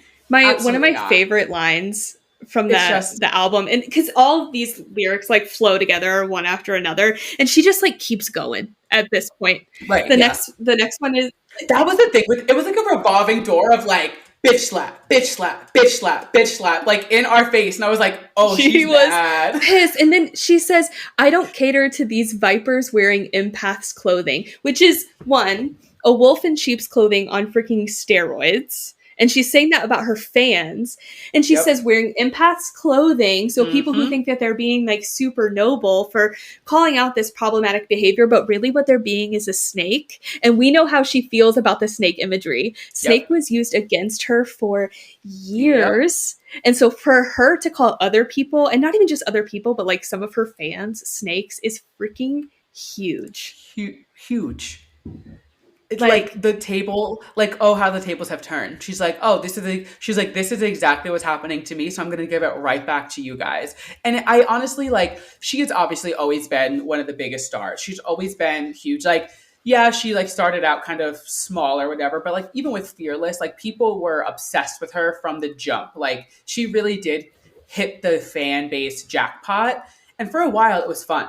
It was so, I mean, it is still fun, but like, it was like, it wasn't where it is now. And I think she's saying, like, you guys need to step back. You need to take a second and be like, look in the mirror and do some reflecting because it is not okay the way that these people, the fans and people just like speculate everything and are, it's one thing is said and they're instantly like, she's the worst. Da, da, da. It's like, let her live her fucking life. right. The next line that you have, the God save the most judgmental creeps who say they want the best for me. I can't pronounce that. Scantimoniously. Thank you. I'm Sanctimoniously like, I, performing soliloquies I'll never see. I mean, this lyric is like the I, line in Glitch it's that's like unhinged. glorious happenings of happenstance on someone else's playground. Like, how did she work sanctimoniously and soliloquy into a song? Right. Like, I'm like, girl, I can't. Her brain needs to be studied. Like, knock on For wood. Like real. the day that she passes, they need to immediately get her brain into a lab and find whatever. Because it is, and like I say that, obviously, like, don't strike me down, but it is like her, the way, like, people say she's like overrated, this and that. Like, you could have your thoughts, but if you boil down just her writing and like her lyric abilities, it's like, you've got to give it to her. I'm sorry, and I hate to be like this, but if you say that she's overrated, you are not smart enough to understand what this means. Like, I'm sorry. Yeah, or you just don't like give the time to like really read into it and like understand it. Which again, I understand. Like if you're not into it, fine, but you can't say someone's overrated if you're not going to commit to understanding what she's putting out. Exactly. She's not just like writing songs for funsies. Like this is like truly like art, poetry for her. So if you're not Yes. going to look at it through that type of critical lens, like you don't get to speak on it. Like I'm sorry. Yeah. And then she says, performing soliloquies I'll never see, thinking they can change the beat of my heart when he touches me and counteract the chemistry. She's like, you guys really think what you're saying is going to change the way that I feel and shift who I am. At the end of the day, yes, we're her fans, but she doesn't owe us anything. She doesn't need to listen to what we say. She is on this ride by herself with who she chooses to bring along with her. Yep. And that's that, Yeah. you know? Yep. And she says, if all you want is gray for me, then it's white Oh, yeah. noise and it's my choice. So if all you want is gray, my face being gray, and my partner won't admit that we're sick, or if you don't want me to see these colors that I can't see with anybody else, if you don't want the things that make me feel like happy, then all you're saying to me is just white noise and I don't care because Yep. I'm It's going to just make the choice background. I'm She going to doesn't make. care. Yep. Yeah. It's incredible. It really is such a good song. Like it's so good. It's like the Ugh. biggest serve to these parasocial relationships while also being in an absolute banger of a song. Yeah, right. Yeah, it does such a good job at like tying it all together. It's so good. I love that track. Definitely one of my, I'd say like top 5 for sure. Yeah. That was my most anticipated to listen to just because the title. Like I was like, oh my god, wait, this is going to be so good, and it lived up to the hype. Oh, completely. So good. One of my new all-time Next, faves. oh, absolutely, yeah. Next up, we go into "Fresh Out the Slammer," which if you listening to this song and knowing, like, calling her relationship with Joe the Slammer. Like, I don't want to like talk down on Joe, but it's so funny. Like, It's like, I just, it's okay. I know. It's like I as much as she does respect and love him, like we said, like she still does make these like little sly remarks. She's like, well, I was in the slammer, now I'm running to the man that I was thinking about. Like Right, literally. Like, it's sad, but so it's this also is hilarious. and I mean, it's the truth. Like, it's not like she's like making anything up. We literally didn't see her for years. Like, it's not. It's literally in black and white. But this one, yeah. So pretty much the whole idea of just like fantasizing about somebody else while you're in a relationship that just like isn't working, and she knew it wasn't working, but how much sadness can she give? She was giving him everything to make it work, but something in her head, she was still thinking like how like she was clearly looking back at her past relationships and whatever, thinking about Maddie, and I'm sure other things were coming up of just like, oh, when I was with this person, this was going on. When I was with that person, that was going on. And the line where she says, swirling you into all of my poems. Uh, Oh, oh, how much of her discography is about this man? We'll go back to your notes, but I just need to lead with that because that line, it catapult. I paused the album when I was doing the notes because I didn't catch that my first listen. Like I didn't think of it until I read your note. I paused the episode and was like, I mean the album when I was doing my notes, and I was like, I need to sit with this for at least 5 minutes. literally. Like, how many poems are we talking? Like, Yeah, hello? right. And like poem, like she's always like had poetry as like a kind of thing throughout. But like I even think back to like Reputation, like the poem, the King of My Heart poem that she released, like with it. Like there's been so many not that I'm saying King of My Heart is about Maddie Healy. I'm not saying that, but like she always is referring to her music as like poetry and poem. So it's like there really is no way to be like, oh, this one's more poetic than that one because there is such like a poetic flow Yeah. that it's like, girl, which songs are about him? I need you to just tell us. Yeah. Which leads us into the idea of like during Cardigan, when she said that message to Maddie at the Nashville show, like, is Cardigan about Maddie? Is the one about Maddie? Like these songs that are about fictional people, quote unquote fictional, was she longing for something? And I think this song is almost her saying, like, was it wrong for me to be having these fantasies? Yeah. There's Uh, just, and she says that too. She says he was with her in dreams in the song.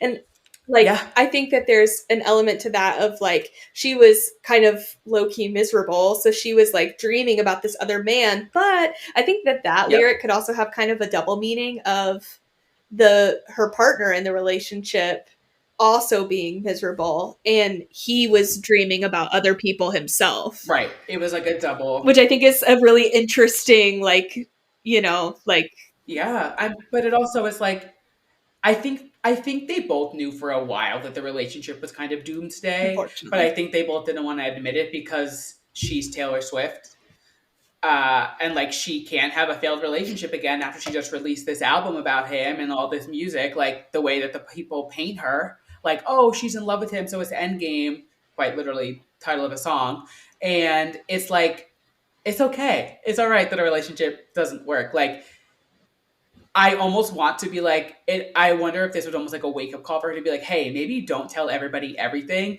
But then we get this album where she's admitting to being down bad for a Yeah. man for a month and a half. Like clearly, she's like, "I don't care. I'm going to do what I want." Like she doesn't. But it is. It's just so. This song, it's so good. There's so many layers. I love your "Cruel Summer" reference that you brought up, the another summer taking cover, Rolling Thunder. He doesn't understand me. So taking cover, staying hidden. Another summer, like it was a cruel summer. It's just like There's just so this many bitch is there's so many insane. layers and there's so many layers in the lyrics, but I think my favorite part about this song is the sound of the song kind of takes this weird turn towards the end and slows down so Yes. significantly in the outro. And I realized last night, that the way that the song slows down is symbolizing her melting into one of those fantasies about this man, because lyrically it matches up too. She's talking Oh, about, you're she's waiting on the like front porch. floating into her Yes, dreamland. she talks about him like waiting on Yeah. the porch with the porch light on, and they're like on the swings Yep. wearing imaginary rings. Oh, It's I love because that. she's melting into that. Like I picture if there was like a music video for the song, how it would like ripple and blur the image and then fade into a Yeah, new yeah, image yeah. of the Oh my god, yes, dream. It's 100%. like it plays out like a movie, Yep. like so perfectly with that sound change. Yeah. It's so good. I love this one. This one is so good. And I again just like it's literally like she was fresh out the slammer and ran right back to the guy that she was dreaming about the whole time, which is literally what she did. It was we found out about the Joe breakup and then what was it? A month later, yeah, because they announced their breakup in April, and a month later she was seen with Maddie, which like, and she was with Maddie in January at the 1975 show. So like, Delaney and I were texting. Like, we don't know the definite end of her and Joe. Like, we don't know when they Right. actually broke up, and we don't know when her and Maddie actually started dating. But there is a lot to note at the fact that he wasn't at Joe. Never went to the Eras tour, which started in March of that year, and Taylor was at the 1975 show in February. I think it was January of January, that like year. the very end, yeah. Yeah, which like could she have gone to the show just as a friend? Of course, but I don't Uh, know. Yeah, things are a little. The math is mathing a little too much. I think maybe the lines were maybe a little blurred. A little blurred there, right? Exactly. Such a good track. I love that one, and that was one that I really was like, oh my god, like she is giving us such a look into not only the Maddie relationship, but her relationship with Joe. Like, though this is about obviously her and Maddie, like she does give us kind of a callback to like this wasn't a healthy, normal relationship that I was in with Joe. Like we both knew it was not meant to be for a while, and we were both having our own. It almost makes me think that maybe it was a mutual split. Like maybe I'm sure maybe she did. Well, somebody obviously is always the case in a relationship when it ends. If it is a mutual thing where you know it's the end of the road, like, hey, this isn't working, we need to discuss this and like either change it and fix it or we end it. And like maybe they both admitted like we've been, you shouldn't be thinking about other people when you're in a relationship. Like you shouldn't Right. be fantasizing about past people, maybe people you don't even know yet. Like I don't know much of Joe's relationship history, to be honest. I didn't really dive into him ever because of the fact that they were so secretive that I was like, oh, Taylor doesn't want us to know much about him, but come to find out, but we won't get into that. That's a whole nother story. But like I wonder if he was like just like fantasizing about like, oh, what if I had a girlfriend like this or like that? Which again, like in the long run, like we know that they weren't meant to be. So it's just like kind of it's a fun way to get a look into their relationship that we knew nothing about. Yeah, Ugh. agree. This next track, Florida, with three exclamation points, featuring Florence and the Machine, which when I saw Florence on this track list, I was so excited because I love Florence and the Machine. And I knew that she would, I just, her, Florence's voice, I said in my notes, I was like, her voice is so beautiful. I've always loved Florence and the Machine. Like, they're not like anyone that I just listen to them like when they come on or whatever, but like when they come on, I'm like, oh my God, she truly is like her voice is so unique that I was like hearing her and Taylor together. I'm like, this is going to be, I'm going to transcend. Yes. Her voice is seriously like so unique, and it has this like haunting kind of Yep. sound to it, which I think is perfect for this Perfect song. for this song. And I agree where you say this song took me a while to process because I was like, what? Like, why are we thinking about the worst place in the world, Florida? Literally. Like, why are we I talking about Destin, Florida? Right. And I'm from Long Island, and it's like a running joke that like everyone on Long Island moves to Florida. I mean, it's like a common thing that many people move to Florida, but like I have friends whose parents have moved to Florida, and they're like, when I go to Florida to visit my parents, it is Long Island 2.0 because my neighborhood from Long Island, they all live in the same neighborhood in Florida. Like it is like copy and paste. So I was like, this is fantasizing about Florida is so Long Island coded of her. I was like, girl, what the fuck are you doing? But yeah, she is. You said so. Florida to her is a place you can run after you commit a crime and need to start a new life. So she's like, I am ready to jump ship and wreck these plans, and I'm going to run away to a place where I can do it. And that just so happens to be Florida for her. Yes. She says, I don't want to exist, so take me to Florida. Like, my life is blown up. I don't even know what's going on. So I've got to get the hell out of here and go somewhere even crazier than the things that I'm going through right Yeah. now. And in Florida is where she landed, which tracks. It makes sense, you know? Like if you're gonna go Yep, anywhere, that's like you can do whatever you want. It made me think of like the joke where it's like Google your birthday in Florida, man, and there's some crazy headline. I'm like, what the hell goes on down there? It really is like a fantasy world. And it really is. the way that people are using it to like romanticize their Disney college program, I don't want to go too deep into it, but I'm like, guys, this is not what she is singing about. This is not the point. Like, Like, no, they talk about murdering men, which they do a lot yeah, in this album, but like we're not talking about Mickey Mouse, guys. no, we're not talking about Orlando. This is not Yeah, Miami. no. Like, This is the swamp. What do you mean? I cannot. I love the line where she says, "Haunted, but I'm feeling just fine." I am a Speak Now stan through and through to the day I die, and it wasn't. It's a Florence line, but still, just like any tie-in, I'm like, it just makes you think like, oh my god, haunted. When you think of obviously Taylor approves lyrics, so I'm just like, oh my god, when you think of haunted on Speak Now, and it's like she was like begging, don't leave me like this. Like, I thought we had everything figured out. I can't breathe when you're gone. So let's go to Florida. Like, she's like, okay, like, Literally. I did everything I could. I'm begging, and now I'm going to have to do something I don't want to do. And she runs away. You know what I mean? It's just, there's so many fun little nods in all of these tracks that whether she meant it or not, like it's a fun thing to kind of just like think about. And when you boil it down, there are ways to kind of tie it back and not be a crazy parasocial, need to be locked up, call the nurse kind of person, like Call the nurse. a lot of these lines where people are breaking it down. I before we started recording, I didn't even send it to you because I was like, this is so stupid. Somebody took one of the 1975 covers and they have like six colored squares on it and they're like, that's Fearless, that's Debut, that's Reputation, and I'm like, all right, nurse, like, Relax. relax. She's I'll out take, again. yeah, literally, I'll take theories left and right, but I'm like, guys, come on. I don't even We think have to that relax. the eras that even have like designated colors like they do now, back when that album was released, like we have to be serious for a second. I mean, they had like a color, a theme, but like it wasn't what it is now. Like the lore of the colors and the eras now was a newer thing, I feel like, really with like the last few years. Like this is not, Yeah. let's touch some grass. It's insane. Yeah. But that is Florida. Anything else on that track, or should we move on to Guilty as Sin, which is another fucking crazy track? Guilty as Sin is one of my favorites on the album, so I think we gotta dive in. It's so good. I think, yeah. So another track about, oh my God, okay, fantasizing about somebody else. But what really sends me over the edge on this one is the opening line. She says, "I'm drowning in the blue Nile. He sent me downtown lights." Which, when I was reading the lyrics, Blue Nile and Downtown Lights are both capitalized, like as if it's like a title of something. So like, all right, that's obviously intentional. Like, let me do some research. So I googled Blue Nile Downtown Lights. Come to find out that in the 1975 song "I'd Love It If We Made It," they sample "Downtown Lights" by Blue Nile.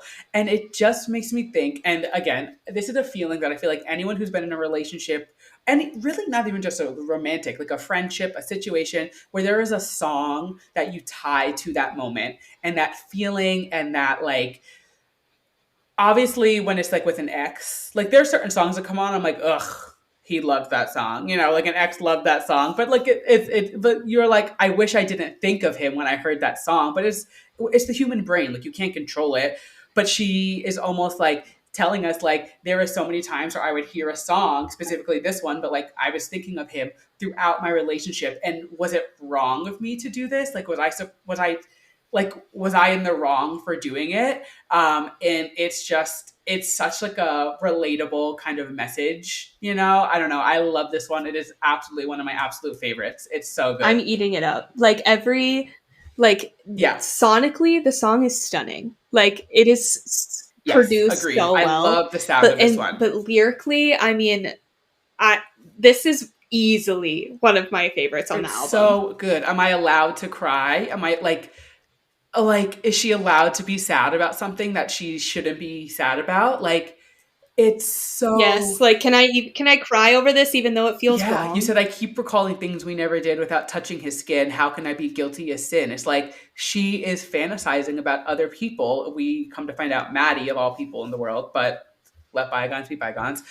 She is fantasizing and she's like, I've never cheated. I never did anything wrong, but is it wrong? Is it a sin? And she feels guilty. She feels like she is committing a sin. It's what it called guilty as sin. Like it just really lets us into her relationship in another lens and like what she was feeling. Yes, and which is a perfect tie-in. The other lyric I wrote down is, if long-suffering propriety is what they want from me, they don't know how you've haunted me so stunningly. So she's equating staying in this relationship to her suffering. So if everyone wants me to stay in this relationship because everyone thought that Joe and I were in game, everyone thinks that we should be Mm-hmm. together. What if you actually want me to do that? That actually means you want me to suffer. And but Yep. the joke is I'm actually already suffering because I am longing for another person. I'm longing for a different person. Right.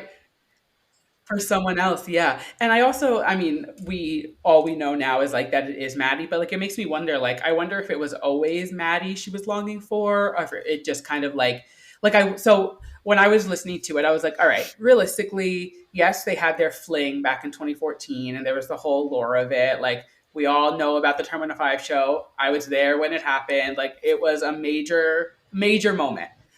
But I have to think, I'm like, I wonder if the entire time in the relationship, she was just fantasizing about being with somebody else. And then Maddie, was he conveniently there when the relationship Yeah. ended? Like, was it convenient that, like, that was the first person? Or, I mean, I guess actually, fresh out the slammer, she literally says, like, I went running to the person. So I guess it actually does kind of dilute that. But like it just makes me think, I'm like, I wonder at what point in the relationship was it she was fantasizing about somebody else and then she was able to like be like, oh my god, I'm fantasizing Yes, about I Maddie. agree. You Yeah. know, like it's just something, and like it's not something that we don't need to know that. She will never tell us that. Like, and it, again, it's just part of that. Just the things that I'm like, I wonder if it was always Maddie or if it just kind of turned into him at some point and then it was like a turning Right. point for her. Yes. You know? I think that's a really good point. Like how much of it was specific to one person until, or like, was it very broad and then she could finally connect it to somebody that she ended up latching onto? Because right, because obviously, like she mentions that specific song, which is to Maddie. So I'm like, I guess maybe it was him when it did start, but like, it's just interesting to think about. And it again, it's something that like stays between Taylor Swift and the therapist. I hope she has, but I just am like, I'm like, I don't know. It's just things that you think about. She also. Oh my god, the line that I was like, oh my god, this is so good. She says, throwing my life to the wolves, where she usually references her, like when we think back to like 1989, I know places, they are the hunters, we are the foxes. Like she was the animal being hunted. Then she says, I've been the archer, I've been the prey and lover. So like two albums, yeah, 2 albums later, she's like, I've been both, where I've been hunted and I've been the prey. And now this one, she's saying, she's like, I just threw my life to the wolves and let them have it. So who the people she's throwing her life to, the media, the fans, whatever, like are no longer the people hunting it. She's just throwing it to us and giving it to us for us to, like we're doing right now, dissect and shred and hunt it and find all these things. Like it's almost like she like waved a red flag and was like, Yeah. here, figure it out.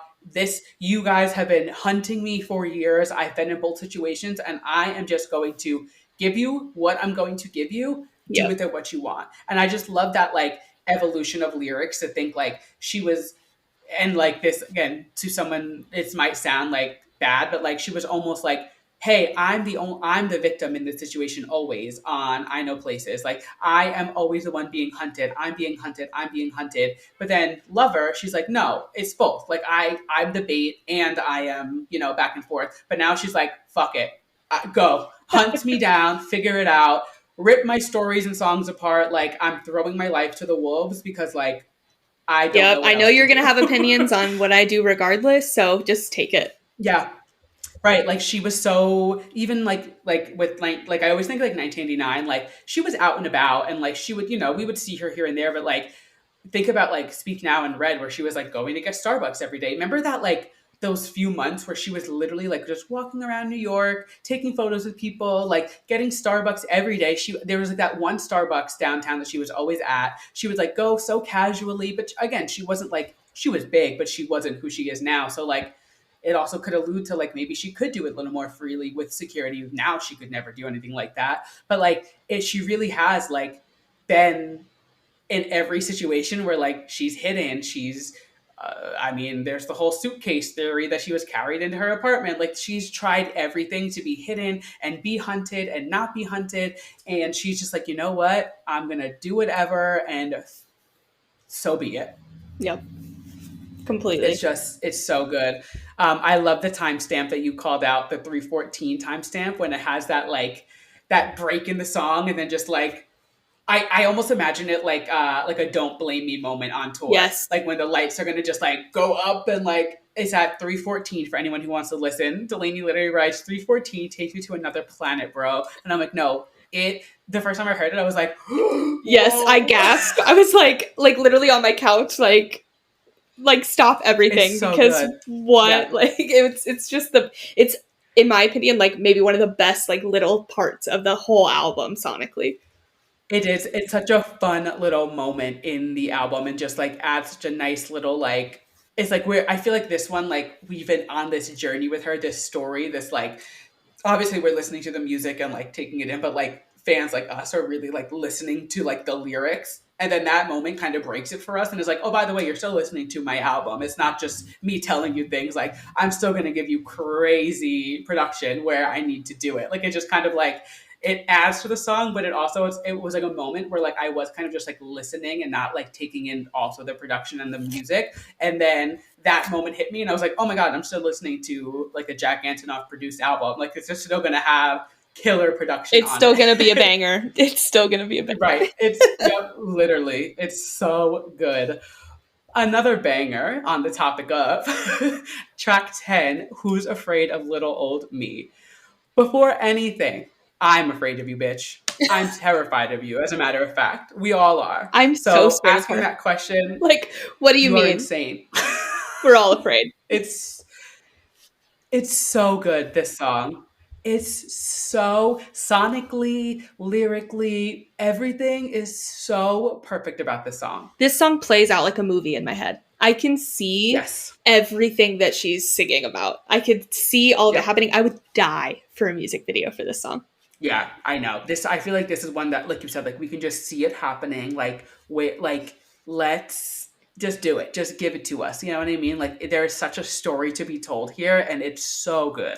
Yes. The whole message is female rage brought to life. You said it perfectly. Like she completely is just like, I am like, why are you afraid of me? Like, what do you mean? And then she's like, actually, you know what? Maybe you should be, because like, looking just like at her life and like everything that's happened, like, yeah, I would be afraid of me too if I was Taylor Swift. For real. I love that the song title itself is a reference to Who's Afraid of the Big Bad Wolf, but she's calling herself Little Old Me because people have like so grossly underestimated her for so long. Yeah, right. She's just calling it out right from the jump. Yeah, she's calling it how she sees it. She's like, well, it's just little old me, right? Like, who am I, right? I'm just Taylor Swift. Like, no, bitch. You're Taylor Swift. Like, exactly. Come blow the fucking house down. You're blowing the lover house down, for lack of a better word. But you had, you had this moment, you said, 2 days later, that you processed. So you want to dive into that, the Who's Who line that you had a light bulb moment with? Yes, because I did not understand that song or that lyric, like, at all. At first. Mm-hmm. And literally it was yesterday where it clicked for me. Yeah. So the lyric is, the who's who of who's that is poised for the attack, but my bare hands paved their path, so you don't get to tell me about sad. And it clicked for me that the who's who of who's that is like critics in the media. So the people that know who's who, but when you look at the people talking and yapping and writing these articles, you're like, well, who the fuck are you? I don't know who you are, but you're the one that's able to like make all this commentary. Yeah. Yes. And she says like, but my hands are the ones that paved their path. Yep. So you have a career talking shit about me because of me. Yep. Like, you're welcome for the Like, I opportunity. think of like Red when that was a Rolling Stone editor wrote that like terrible review of it, and then she performed at the Grammys. She was like, "Someday I'll be performing at the Grammys." Like she was Yeah, literally it like, was for me. And yeah, yeah, yeah, they yeah. said like, oh, yeah, with just the track me, and she was like, I am like they didn't she almost allude to that being like the end of her career, that song. Like I think she said something along the lines of like, I don't understand like what she's doing with this song. Like this could be like a career ending thing. And then she literally was like, well, here I am at the Grammys, bitch. So try again. Like Yeah, it is, it's true. Like you are the only reason you're getting clicks is because you're writing about me. exactly. And then Like she says, but you don't get to tell me about sad. When I have a breakdown over the things that yeah. you've said about me, or, you don't get to say that you're sad for me for the things that I've been through because you're the one who's treated me this way this whole time. Yep, exactly. Like you can't come for me when you want to, because when it's convenient for you, you're the one click clacking away at your keyboard getting the message out, and like need to be the first one to write about it or post about it so you can get the clicks to your website. Like you can't have both. Right. It's so good. um And I love how she says, if you wanted me dead, you should have just said, because nothing makes me yes, feel more alive. She lives to prove these people wrong. she loves it. Oh, she loves to prove them wrong because she does it every time, you know what I mean? Like she consistently is like being like, oh, I can't break my record again. Watch me. I can't do this tour. I can't. Even like when you think about like, I forget. I don't know who said it to her, but somebody like on her team. She was like, I'm going to do a tour, and I'm going to call it the Era Tour, and we're going to perform every album. They were like, what do you mean? She's like, watch and look. I mean, plot twist. Here we like record scratch. Here we Exactly. are now. Like you don't underestimate her. She's smart. She knows what she's doing. Like you should be afraid of her because she's going to set her mind to something It's and she's going the to do it. embodiment of the "Are you not entertained?" quote from the Time Person of the Year article. It's Yes. just so perfect. Yep. It's so good. I also love that this one is kind of more of like a reflection of just like her and her career and her life, and like because when you think about like obviously this album is mainly based around, I mean it's what 2 years she said it took her to write. She started writing it, Yeah. was it?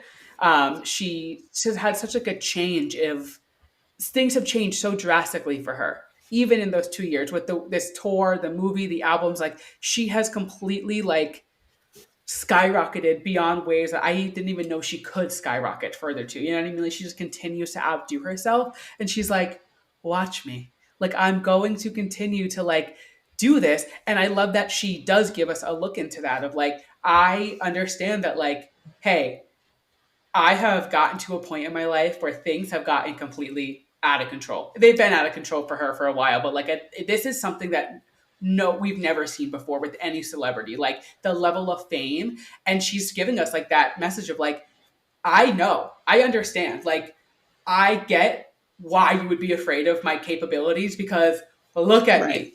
Like it's such like a self-aware, but also like I love that this isn't just about, this is a track that kind of breaks the relationship talk and gives us a look into like how she's doing mentally, which clearly she's fucking fine because she's like, you should be afraid of me. Like I'm gonna stop a party and make things about me because like what else is there to do? Like she walks anywhere and everything it does shift Yep. about her, which is a double-edged sword. It's great for her, but it also sucks for her because she can't do anything without making it about her. You know what I mean? Like it's just, I think it's a really good way of her being like, I understand that my life is so unhinged and off the walls. Like, but what am I supposed to do? Like I might as well keep riding the high and like be Right. afraid. Exactly. It's so good. It's so good. I love this song. I love Go, the yeah. oh, sorry, go ahead. No, no, I was gonna say you have so many fun lyrics that we both kind of were talking about. So if you want, go ahead. We can just dive in. Um so I love the chorus. I leap from the gallows and levitate down your street, crash the party Yep. like a record scratch as I scream. First off, that is one of the lyrics that play out like a movie to me. I can just see a music video of her like floating down the street and like going into this party of all these people that have like criticized her, and like Yep. everybody like is totally shocked Like, that her the ghost of her is there. yep. But it's people have always like sentenced her like to this like public hanging and just have Yeah. truly like underestimated her power. So she's gonna like plot twist, like record scratch, like Yep. I'm powerful now. It's so And good. it's The line and where she then says, "Oh, go ahead." No, I think we were going to bring up the same one, so go. I was going to bring up the drunk on my own tears. Is that where we're headed The, next? sure, yeah. That line, when I like, I'm always drunk on my own tears. It isn't what they wait. Isn't that what they all said? That I'll sue you if you step on my lawn. And she's like, I'm the victim, and I'm supposed to just sit here and take the punches. Yes, like look at Like, all of this. yeah, What do you mean? like she continuously takes hit after hit, and then when she does combat somebody or like sue somebody, like there was that whole controversy with her. I feel like it was really like 1989 when she was like, there was like lots of lawsuits with like fans and like merch sites making things with her. She's like, I am just trying to like do my thing, and I am I'm coming back at someone for doing something or that I don't agree with. Why am I wrong? Like, what am I doing wrong that is like making me the victim in this? Like, it's Yes. I just love everything that she's like. She's so self aware in a way where she's like, I know that I didn't even tie this in, but like maybe she does cry wolf sometimes. Like maybe there were some situations in her life where like, was it that big of a deal to make? Sure, maybe not. But when there are big deals that she does bring up in her life, like the album re-records, remember people were like, that's so stupid, it's just a money grab. She's like, no, this is something that's so important to me. Like there's certain things where she's like, this, when it is important to me, you still have something to say. She's like, so there's no winning. Unfortunately, there's no easy way for her to talk about something, do something. She posts that she's going to vote at the polls. And now it's like, well, you're not telling us who you're voting for. She doesn't post that she's voting. Why aren't you telling us to vote? Like, she can't, she does it. She's damned if she does it, damned if she doesn't. Like, it is. It's got to be hard to be Taylor Swift. Yeah, 100%. Ugh. Okay, I have two more lyrics that I really want to talk about in this Yes. song. She says, I was tame, I was gentle till the circus life made me mean. Don't you worry, folks, we took out all her teeth. That is fucking insane. Insane. Like, they were silencing her and making her unable to bite back. Yeah. But now she can. Literally. She literally is like, I literally am here. I was tame. I was gentle. You guys poked the bear. Exactly. You guys sat there and you poke that bear till your claws come out. Yeah. And now I'm going to bite back and like, watch me. Like, watch me. Yes. This song is kind of like if I did something bad and Mad Woman had a baby to me. Yeah, totally. I see that. Yeah. And then the other part that I love, it kind of ties into that idea of like, I put narcotics into all my songs. That's why you're still singing along. Yeah. Because at the end of the day, who is still topping every chart every time she drops an album? Taylor Swift. The haters are obsessed. There's people burning her records. They're going to the store and buying a vinyl, which is not cheap, and setting it on fire for a TikTok. You're still giving her a sale. Yeah. Like, congrats. I don't know exactly what you're trying to prove, but like it's insane. It's fucking insane. You caged me and now you're calling me crazy. Like, I am finally speaking out using my voice because against what you guys are saying, and now I'm nuts. But when you guys are doing it, you're making a check for it. But when she wants to make a check off of it, it's wrong. Yes. It's like, it's so good. And how she says, so all of you kids can sneak into my house with all the cobwebs. Yep. It's like this insane symbolism of like all these people that are so curious about her are like these neighborhood kids wanting to sneak into the haunted house. Like, everybody says that they're scared or whatever, but at the end of the day, they all want to know. They're all going in. They're all going to find out. They're going to, they're going to listen. They're going to put on at least one or two songs. Like, they want to know, it's like, the way she writes about her career is just so. Oh, this is the one. I have my note here. The way she writes about her career becoming a lightning rod for the media to hate on is so. She does such a good job at like throwing it back at them. You know what I mean? Like, she does such a good job of being like, well, you're gonna talk shit about me, run it back. Like, it's so good. I love it. I love it. I love it so much. Next up on the album, we have track 11, I Can Fix Him. No, really, I can. Which, I mean, even the title alone kind of just, it's very straightforward. I feel like there's not too much to say about this track because for the first time in Taylor Swift's life, she is giving our brain a break and we're able to be like, oh, we don't need to study these lyrics. Like, she's literally crying out that she can fix him. Watch, trust me, I really can. I feel like this is maybe going to be one of those songs where after a few listens I look back on it and I'm like, oh, this was this, or this was this. But I think at the crux of it, Yeah. like, it's just this very straightforward thing of like being able to like convince herself that she could fix him until the bitter end, when she realized, Yep. this, I'm in over my head, like, I've got to, this isn't going to work. Yeah. Like, I think and it's probably also like her, I'm sure people were like, Taylor, this is not the right guy for you. This is not who you should be with. Like, and here's why. It wasn't just like, we don't like his vibe. Like, here are multiple scenarios as to why you and this man should not be together. But she was like, no, I can fix him. Like, trust me, I really can. Like, she was almost like begging everyone to listen to her and be like, I can fix him. And she convinced herself that she could. And I think that's why it kind of, she did get so down bad about him, because she was like, I'm going to fix this man and make him my perfect little polished penny, Yes. but couldn't do it. It's so good. And she's very self-aware of it at the beginning. She talks Yes. about how his jokes were like revolting. Yeah.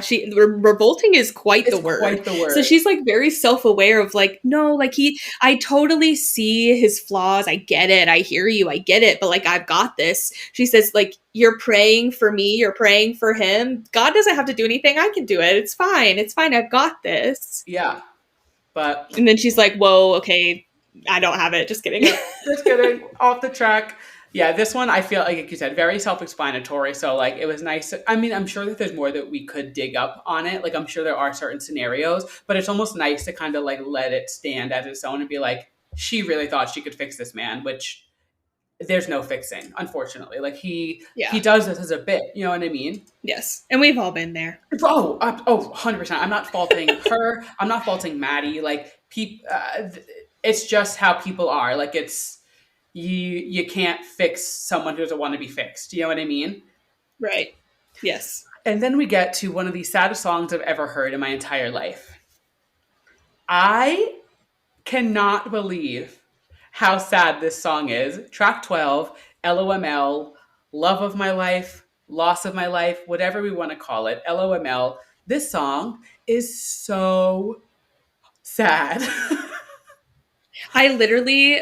Before we recorded, I was looking up my like reaction tweets, and I literally tweeted, like, I have to pause after this song because Yeah. I need a second. Like, I was literally like sobbing so hard. I was like, I can't move on to the next song, which I know we'll get there, but what a fucking vibe change, first Oh, off. what a switch. But, Yeah, completely. but like, I literally had to stop after this song for like a few Yeah. minutes and just sit in the sadness and like let it absorb, because it's just so heartbreaking.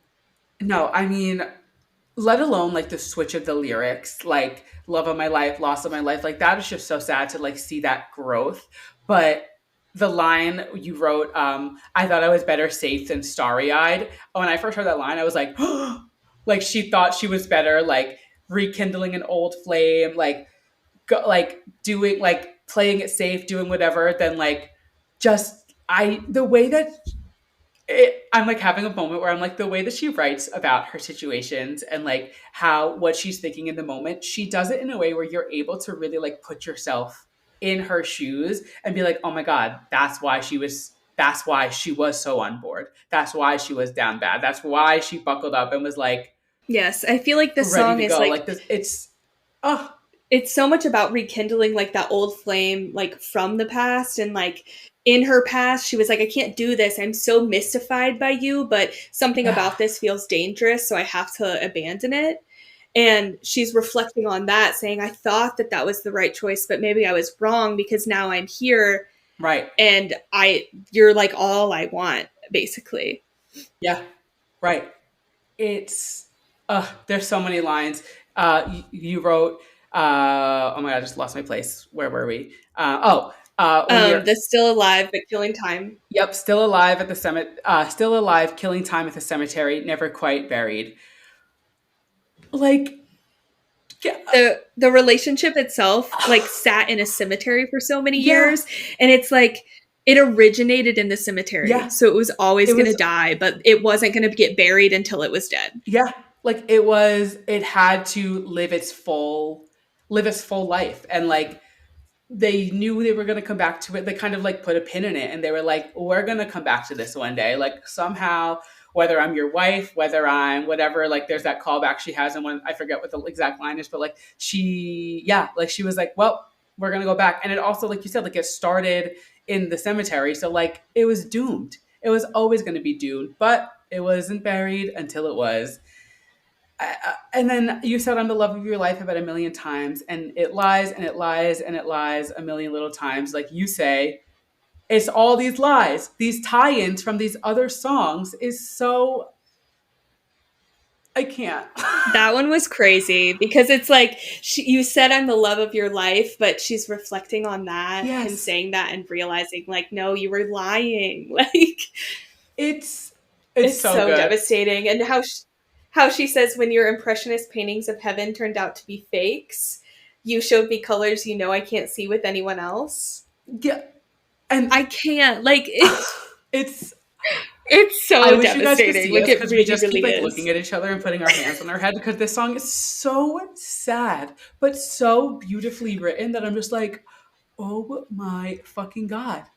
Oh my God. It's Yeah. so good. This con man rep poem that you brought up, I want you to go into that because if you know anything about Delani, she is a rep girl through and through. So anything rep related, I will take Delani's word to my grave, to the cemetery where their relationship was started and doomed at. Take it away. This lyric, I literally like almost threw up when I freaking heard it for the first time because it immediately was this callback to the Reputation era. So the lyric is a con man sells a fool a get love quick scheme. And there is a poem that she wrote and released during the Reputation era called Why She Disappeared. And Mm-hmm. the stanza that line appears in, I'm going to read it. It's when she rose slowly, avoiding old haunts and sidestepping shiny pennies, wary of phone calls and promises, charmers, dandies, and get love quick schemes. So she's comparing this time that she's in her life to how she felt during the Reputation era and wishing that she would have been as cautious now as she was Mm-hmm. back then because she was Yep. so wary of these people giving her these promises of love bombing her. She was so cautious, so wary. And then she lets her guard down and that exact thing happens. It was fake, it was a scheme, and she wishes so badly that she would have proceeded with a lot more caution than she did. So that callback It's really like sent me yeah. reeling. And just also to think of like Reputation as that time of her life, like thinking of that, like specifically tying back to then, it's just like it adds so many layers to it. And I love Yes. Delaney writes, this song is kind of giving down bad if she wanted to kill herself. Like it very much that. Like Like it's it's and down bad she's with suicidal. no, literally. And like she even like does she mentions like just like in Down Bad where she says like it was a moment, she brings up like that this was a moment. It was momentary. Like it was just a moment in my life. So it does kind of tie back to like I know this was a short time. Like I know. But uh, what are we going to do? Right, It's so exactly. good. It's so sad. And Devastating. then and then we take a turn and we still say sad, but we get a banger of a produced song. I Can Do It With a Broken Heart. This is my favorite on the album. Number one favorite track on the album. I am obsessed with this song for so many reasons.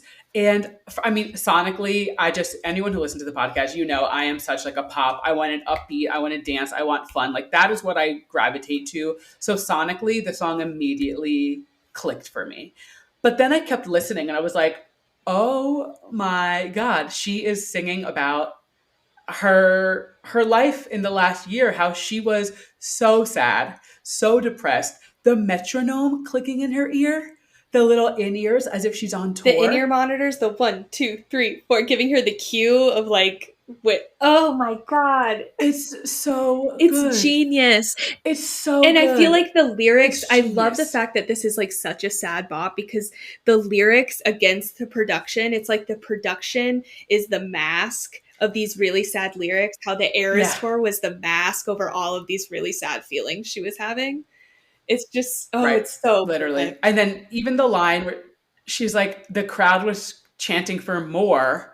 when she was so sad and everyone was just like cheering and wanting more. And like, granted, like she was on tour, like we get it. Like, obviously, like that is when you're face to face literally with the fans. But it's like she really was in such a devastatingly broken place. And I remember you and I texting being like, how is she on tour after going through that breakup? Like, how is this going on? And clearly she's an actress because she was able to just kind of like smile through the pain. I'm sure it was therapeutic as well. And I'm sure it was also like very helpful to be so loved and so, so many people being excited to see that, like, it did probably take her mind away from it. That's why the show's probably 3 hours long. She was like, let me be on stage for as long as I can to just like numb my feelings and like completely remove myself. But somebody had a theory and it almost got a little bit like someone called a nurse. But then I thought about it and I was like, it does kind of make sense. And then you kind of solidified it when you brought up the fact that she released the Midnight's edition MetLife Weekend with You're Losing Me, where you were like, I don't know if You're Losing Me is necessarily who it's about. Like, and was it to distract us from the Maddie of it all? Was it to like give us insight to Joe? We'll never really know. But somebody said on top of that, MetLife Weekend, the song she sang that weekend, they were kind of sad, or like not sad, but they tie in to these messages so well. So for MetLife Weekend, that was the first weekend Maddie wasn't at a show, and it was the weekend she released the edition of Midnights. So clearly that is kind of, we can think like, okay, is that when the relationship was ending? Like, is that when it stopped? That weekend she sang Getaway Car and Maroon, night one. She sang Holy Ground, False God, night two. And then she sang Clean, and this one doesn't really add in, but Welcome to New York. But those first five, when you think about it in the retrospect of what we know now, Getaway Car, later in the album, there's a callback to Getaway Car. Maroon, Midnights is an album that we don't know when these songs are from. We don't know when these songs were written because they're about nights in her life that are from all through her career. So is Maroon about Maddie Healy? Question mark. Holy Ground, I was like, okay, like that was very pre-Maddie. Like, Holy Ground and False God. I think she's applying it to her current situation. Yes. And so I say this in the podcast a lot when I do like Eras Tour recaps and I talk about the songs. I love when she's able to take an old song and kind of erase the original meaning and apply it to a moment in her life, which I didn't know was happening during this weekend. But now thinking about it, like right there where we said was Holy Ground, to then go into False God, like this was a groundbreaking moment, like huge moment that she keeps calling it in her life, being with Maddie. And I'm like, are these songs kind of ties back to what she was feeling? Not the original releases, obviously, but just like doing it that weekend. Like, it just kind of blew my mind. Performing it in this context. Yes. Like the context of it, I'm like, holy shit. Like, and this song is clearly about being on tour and being sad. So like, I'm sure those songs did apply to what she was going through. Like, it's just like, oh, it's so good. I love it. I'm obsessed. I cry a lot, but I am so productive on a shirt. No, literally. Like, me too, girl. Like, 100%. I need that on a shirt. It's very relatable, actually. I fucking love it. I love this song. It is so good. Oh, and I think, do you have anything else for that one, or should we move on to a insane song? Yes, I do want to say I'm a real tough kid. I can handle my shit is a You're on Your Own kid reference, which is crazy. Yes. And the outro. We have to quickly touch on that outro of her saying, I'm miserable. Oh my God, how did I skip that? I'm like getting... I'm Try miserable. and come for my job, girl. Try and come for my job is a crazy line. I love how self-aware she is of the fact that, like, I'm really fucking depressed, but I'm also so fucking good. Killing it. I'm killing it. It is incredible. It's so good. And it's so fun. It's very much like, it makes me think of the Barbie scene where she's like, do you ever think about dying? Like, yes, exactly. she's just like talking and saying things. She's like, I hope someone picks up on it because I'm miserable. Exactly. Can't do my job. Like, but here I am having to be happy. It's perfect. This song is a perfect pop song. I'm obsessed with it. I love it. Obsessed. Next up, we have The Smallest Man Who Ever Lived. This song is crazy. The title alone, like, to call someone the smallest man who ever lived is probably one of like the darkest things you could say to someone. Like, Fully. and like you say like the gaslighting is, this is where we really dive into it. And there really is so much tie in to like, she was gaslit in this relationship so Yes. much. I can't even imagine the things that he was like telling her and just like what she wanted to hear kind of thing. You know what I mean? Like, and she fully fell into it, obviously. And it's just like, you tried to do this during my sparkling summer. Like, Which is crazy. I can't. The thought that whatever this man did could have possibly dimmed the insanity of the Eras tour for her is crazy. Crazy. Like the Eras tour Insane. is this Like, huge spectacle, and he was ruining that the goal for him. Like she's wondering, like, were you trying to make this miserable for me? Which is nuts because of the nuts. magnitude that the Eras Like, has. it's let alone the actual numbers of it, and like the fact that it's broken so many records, the fact that it's such a long show itself, the fact that the tour is so long, like the fact like there's so many just like statistical numbers you could look at to be like, oh, this tour is the biggest moment of her life. But this tour has also been just like, she is looking at her entire career in a set list every single night. This is a, people are like, this could be that, this could have been her last tour ever kind of thing. Like, this is what you do on like a farewell tour. I don't think she's stopping anytime soon, but like, I like this, in a normal person's brain, this is what you do at the end of your career. And she is doing this monumental, like huge ode to her career. And whatever Maddie put her through was able to almost dim that. I, this man, sorry to this man, you need to be locked away. Yeah. It's crazy. The And alluding to the fact that maybe she was ghosted, I, I cannot. It is fucking crazy. yeah, I have I questions. have so many questions. I have so many questions. The, where is it? Oh my god, the stab me with your push pins. I was like, was that her? Is that why she put the push pins in the globe of Florida at the LA pop up? Like, also stabbing me with my push pins. Like, a push pin is such a little thing. Like, did I wonder, was he stabbing her with the push pin, and it was such a little thing that went in that like, it could have been detrimental, but it was just a push pin at the end of the day. It didn't break her. It didn't Two things that stop I'm her from shining on this tour. You know what I mean? two things that I'm realizing just now as you're bringing this up. Wasn't there another lyric about I think maybe in My Boy Only Breaks His Favorite Toys, she says something about a push pin, like you pinned me up with push pins to like show me off. And Oh, then does she? I there's another lyric I'm gonna somewhere, I'm look through. I'll almost look through the lyrics positive. quick. And then there's it Hang on, I'm almost kind gonna of look. You reminds keep me. talking. I'll do some Oh, research. you're good.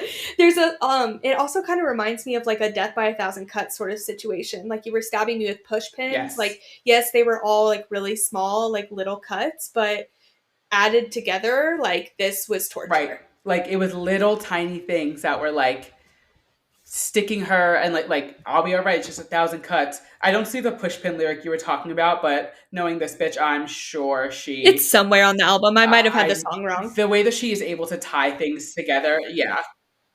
But regardless, like, it is such like a, like, yeah, these little things that were pushing her, and maybe it was the press, the media, whatever it was. Like, you were stabbing with push Exactly. pins, and it did almost get me, but you didn't. It's just, it's so good. But It's the bridge of this song is really, there's so much anger and so much like the way that she shifts and completely is just like, oh, now I'm going to give it to you. yeah, she was like sad and like exasperated. She started the song off with like this sigh of like, was anything of it real? Like you can tell she's kind of just exhausted from it all. But by the Questioning. time we Yeah. get to the bridge, which this bridge is the new Taylor Swift bridge, like it is the new All Too Well, the new Dear John, like it's. It's so good. And by the time she It's gets so here, she's incredible. like moved on from this like exasperation of it all, and she's like, no, no, no, I'm gonna tell you what the fuck you did. So she starts. Were you sent by someone who wanted me dead? Did you sleep with a gun under my bed? Was this always your plan? Were you trying to wreck me? Like, was your alternate? Like, was your motive to just like gas me up and get me up, and then like shoot me down? insane. Yes. Like, were you always going to kill me? Were you Yeah. writing a book? Were you a sleeper cell spy? In 50 years, will all this be declassified? Did you have ulterior motives the entire time? And Yep. am I only going to find out because I'm not like the threat of knowing the truth isn't there anymore? It's like, and that's only the second line. Like, we still have so much. No. The next one, she says, "I'll say good riddance because it wasn't sexy once. It was forbidden. It wasn't forbidden. Oh my god, I can't speak. Like you said, a callback to guilty as sin. But yeah, the the illusion of just like, was this starting before? Like, it almost makes me think like, is there something that like she, we don't know further? Like, did something start maybe before her and Joe broke up? Nothing physical, but like, did she maybe reach out and start, because this was once forbidden, but now it's not forbidden, and it was probably fun when they shouldn't have been dating or shouldn't have been texting or whatever, but now it's not sexy, so it's like, okay, good riddance, we're done with this. Like, the thrill of it's gone, so we're done, right? That's how it works now. Right. It's so fucked up. It's so It's fucked up. it's so fucked up. And then she says, I would have died for your sins. Instead, I died I inside. could kill myself. She was willing to go down with the ship. Again, she was ready to drown with another ship. Like, she was like, I've done this once. I will do it again. Yeah. She's like, she was going to take all the heat. I love you is ruining my life. Literally. She was going to ruin her life. She was in the fact that he said like, I'm leaving you because you're better off without me. She doesn't feel like that was his decision to make. It was him No. being a frank, this is all speculative, but it was him being a dick and leaving her while trying to make it out like he wasn't the bad guy. Like that guy in high school that's like, oh no, we shouldn't be together. I'll only hurt you. Like, fuck off. Like, yep. Like, bitch, please. yes. Like, these next few lyrics are like this next string of lyrics. I'm like reading them and I'm reading them now and I'm like, the way that I felt the first time I listened to this bridge and these lines, I was like, oh, she is just, every time it was like, and another thing. Again, like in whatever the song, it's slipping, but I was like, it's like a revolving door of just like, I'm just gonna load up my gun and boom, boom, boom, boom. It is no mercy. So go ahead, let's dive in. Take it away. She says, you deserve prison, but you won't get time. You'll slide. You'll slide into inboxes and slip through the bars. You won't get any time because all you're going to go do now is slide into somebody else's DMs and move on. And I'm going to be the one here that's destroyed. And slip away. Oh my God. And then... Yep. And then she says, you crashed my party and your rental car. The party being the Eras Tour and the height of her career. He came in and just crashed her party and crashed her rental car. For me, that lyric it's a rental car because it was temporary for him. He was never bought in. Temporary, yes. Which apparently he did crash his car. Our friend Andrea, yeah. So I didn't know this. Our friend Andrea, who we've both also known, I think we've known each other and Andrea all the same amount of time, like 2009. We all like went to Delani's wedding. Like, we're all very close friends, but she was texting me and she's a huge 1975 fan. So she knows a lot more of the lore of that side of it. And Maddie got into a car accident in a rental car in August 2023. It wasn't anything like crazy. I think it was like a little fender bender, but it's just a little like tie in there of like, well, you crashed your car just like you crashed our relationship. Like, it's literally and physically. It's just too good. It's too good. Yes. And then she goes on to say, okay, you go ahead. You take it. She said, you said normal girls were booked, but you were gone by the morning. You kicked out the stage lights, but you're still performing. So he made her believe that she was like different and like, from all the other girls that he's been with, and that it was going to be different this time, but it was all a fake performance. He turned out the stage lights, so he ended things, but he's still performing. I think, one, the whole relationship was a performance for him, but two, it was also part of his bit, because he goes on stage at his shows and does his little bit. There was a show where he spray painted the word sorry on like this big giant banner, like very shortly after the breakup. So it was just all part of the bit for him. All of it. It's it's just like, and it's got to be like crushing to be Taylor and be like, oh, this was just part of your plan the whole time, wasn't it? Like, this is what you wanted. You Yeah. wanted to hurt me in the end. Like, you're self destructive and you are also trying to hurt everybody around you. I can't save this man.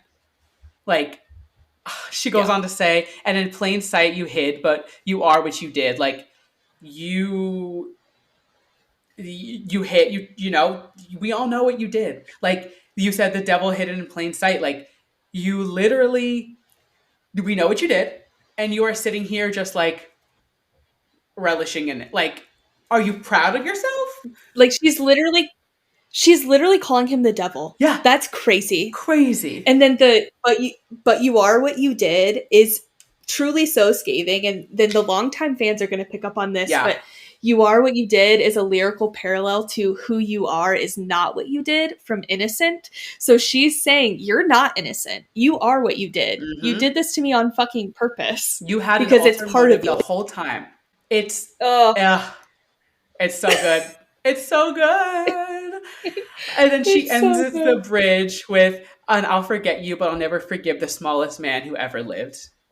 Uh, you, I mean, we know Taylor's gonna, she'll move Forgive on and from a forget? situation.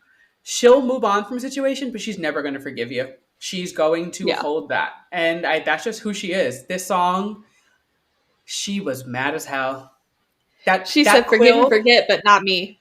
she lit that quill on fire and said, "Let's fucking go." Like, Fully. it's so good. Oh God. Next up, though, we do get a little tease into something that is so, honestly, I did not expect this at all, to have any inkling of Travis on this album. But The Alchemy, it's a Travis song, right? Like, it has to I be. really didn't think that this was a Travis song at first. I really didn't. I was like very anti this being a Travis song. But I've changed my tune. Yeah, It's definitely a it Travis song. is. I mean, the football references alone, just like when you think about like playing into like, I mean, the one line, it was heroin, but this time with an E. I mean, we all know Maddie has drug issues, which isn't something to like, joke about. But for the play on words, I'm like, she now is swooping, like, now it's a different type of heroin. Like, now like, look at her now. Like, she is on top of the world. Like, this is what she could have been for you.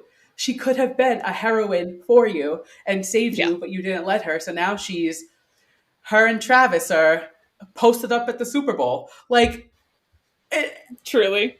and like just getting these little like tie-ins of like Travis lyrics already. I'm like, I hate to be so much a Russian album cycle, but I'm like, let's get this Travis album out because I just want to giggle and kick my feet. I just want to giggle and kick my feet over a Literally, Travis album.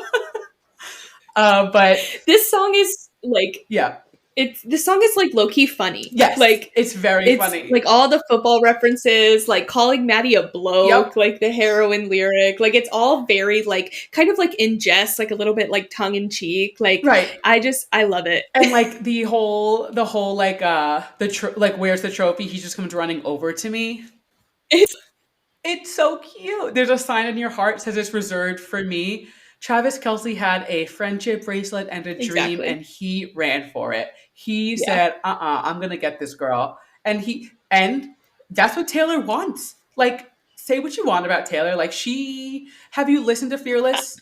For real. Have you listened to Speak Now? Like, she wants to be not the damsel in distress, because that sounds a little like, like that, like waters her down, but she wants someone to Yes. like her to be the trophy. She wants someone to recognize like what she's capable of, who she is, and not who she is in the sense that, hey, I'm Taylor Swift, but who she is as just a person. Take the celebrity out of it. She wants people to realize like, I have a great heart. I have so much love to give, and I want to give it to so many people, and I have given it to people who don't appreciate it. And she's finally oh my god, I'm getting like giggly and kicking my feet over this. Like, she's finally the trophy for Travis because he It's just he is now down bad for Yeah. her. He's crying at the well, no, he's laughing at the gym for her. He is so down bad, and it's what she deserves. She It's deserves it literally so what she bad. deserves. So bad. And I think It's so like good. alchemy is like this practice of like turning things to gold. So to say like who are we to fight the Yes. alchemy? Like no, let's just turn it to gold. Let's just dive in. Let's just do Let's just this. do it. Let's just do it. It's so good. And so when I was looking, so like I said, we're not going to dive into the other tracks of the second half of the album. I think we're gonna probably do that in a few weeks, but we're just gonna kind of continue with like what this when you look at the album now on Spotify plus the bonus tracks. But so when you look at the original album, The Alchemy and Clarabow are the last two songs on the album. Now, these two songs, obviously, this will be our segue kind of into Clarabow. So, like, Clarabow being the end, and that one is analysis of her career and like who she like before she was famous, while she's famous, and to anyone in the future. And then this song being the first dip and song that we get into Travis, and kind of like she's kind of like signing the letter, putting it and mailing it, and now she's just opening almost a new chapter with this song. Like I think ending this heartbreaking album with this of like, hey, like here I am now, I'm being treated as a trophy, da da da, and then going into kind of a self-reflective song just kind of shows us that like yes, she was in a really dark spot for a while, but she is able to like be like, hey, I'm good, and I'm self-reflecting, and I'm did the work, and I'm good to go. But obviously, I'm getting ahead of myself. But I just having these two, because these two songs don't necessarily follow the whole messaging of the rest of the album. They still fit like the flow of it, and they make sense where they are. But being the end two tracks of like the standard album, I'm like, it's just so well done. But obviously, Alchemy, it's so Yeah. well done. It's so well done. It's so Yeah. good. And I kind of love it. Like, what if I told you I'm back? The hospital was a drag, worst sleep I ever had. Like, yeah, it sucked. She was down bad. She had a miserable time, but she is back, ready yes. to go. And I like what you said about these two songs It's being the so last good. two on the album because like I said at the beginning of the episode, like this whole album is truly a story from start to finish. And so it was this whole like Yes. heartbreaking story of her, talking kind of coming to this like stage of anger, but also a little bit of acceptance in the smallest man who ever lived. And then now she's ready for somebody like Travis to come in. And then when we get into Claire Bow, it's kind of like accepting the situation that she's in because of the industry that she's It's in. incredible. It's so good. And then the standard album ends with track 16, Clarabow, which this song, it's the lucky one grown up for me. It is now the lucky one of them, like, Agree. hey, they'll tell you the lucky one, like, you are, yeah, you're so lucky to be famous, but you're going to pay a toll. And I feel like this is almost a message to, I mean, it literally is a message like to younger Taylor, to herself, and to the future, the people who are to come. And there's a lot of people are tying this to Olivia Rodrigo in a positive way, which I really appreciate because I hate the conversation of like their feud, whether there is a feud or not. I'm like, we don't know, and we only will ever know if they choose to tell us. So for people to be like, oh my god, this could be kind of like a message to the Olivias of the world, it just like made me happy. But you nailed it with your notes to the point where I was like, I'm not even going to add anything because Delani just like she put it perfectly in 3 lines. I was like, there's nothing else to add, so I want you can spearhead this because this was all your coming about. Yeah. So for me, my interpretation of this song is the first verse of the song. You look like Claire Bow, and all these comparisons being drawn to her. These are things that were being said to Stevie Nicks, who's brought up in verse 2. So people are at the Mm-hmm. beginning of Stevie's career telling her, like, you're the next Claire Bow. You remind me of her and how, and her stardom. So in the second verse, saying you look like Stevie Nicks, the crowd goes wild at your fingertips. These are things that were said to Taylor, Yep. comparing Taylor to Stevie Nicks. Taylor, you're the next Stevie Nicks, but better. All of these things. So then when we get to the final verse, you look like Taylor Swift, you have edge she never did, is what people are saying to the Yep. next it girl to come on the scene of how she's going to be the Because next there's Taylor, always but someone better. new. Yep. It's very nothing new. Yes, people are always so ready to just like move on to the next thing. You know what I mean? And like, not to say people moved on from Stevie Nicks. She is still going and doing her thing and like still, you know, doing her thing, but it's like there's such a narrative of like, well, she'll be hot for a minute and then the next person's gonna come. You know what I mean? Like it's always it's again like a revolving Right. door of like people just like consistently like, oh yeah, there's gonna be somebody you're great right now, but in a few years it's gonna be someone new. And I think Taylor being like, I've been told this for so long, but think about Stevie Nicks, think about Clara Bow, who I'm gonna be honest, I didn't know much about Clara Bow until this was released and I did some research and just Me like either. Yeah. now and it makes sense like when you figure it out, but like it's like there's going to come a time where Taylor isn't doing this anymore, and like there is a new Taylor Swift, and like it's almost like her message to the next to herself to everyone like it's going to happen. Like it's look at what happened to me. It's going to happen to you. They're going to say the same thing, but there's going to be something better about you. There was something better about me than there was Stevie Nicks. There's something better about Stevie than there like. There's always something better, and like they're always pitting people against each other. But it's just like this is my message to myself, to you guys to understand that I know these things. Like it's just, it's, and I love the sound of it. I love the repetition throughout where each verse starts the exact same way, but just switches. Like it just, it shows like it's going to be the exact same situation. It's like, here and just Yes. change the name. And I just think it's a perfect way to end the album. I think it's the standard album. I think it's the perfect way to just like put the Clara Bow on top of the album and send it off. And like, this is my message and take what you want with it. I'm sending it to the wolves. Do with it what you want. Yes. I agree. It's so It's good. I so love good. this one.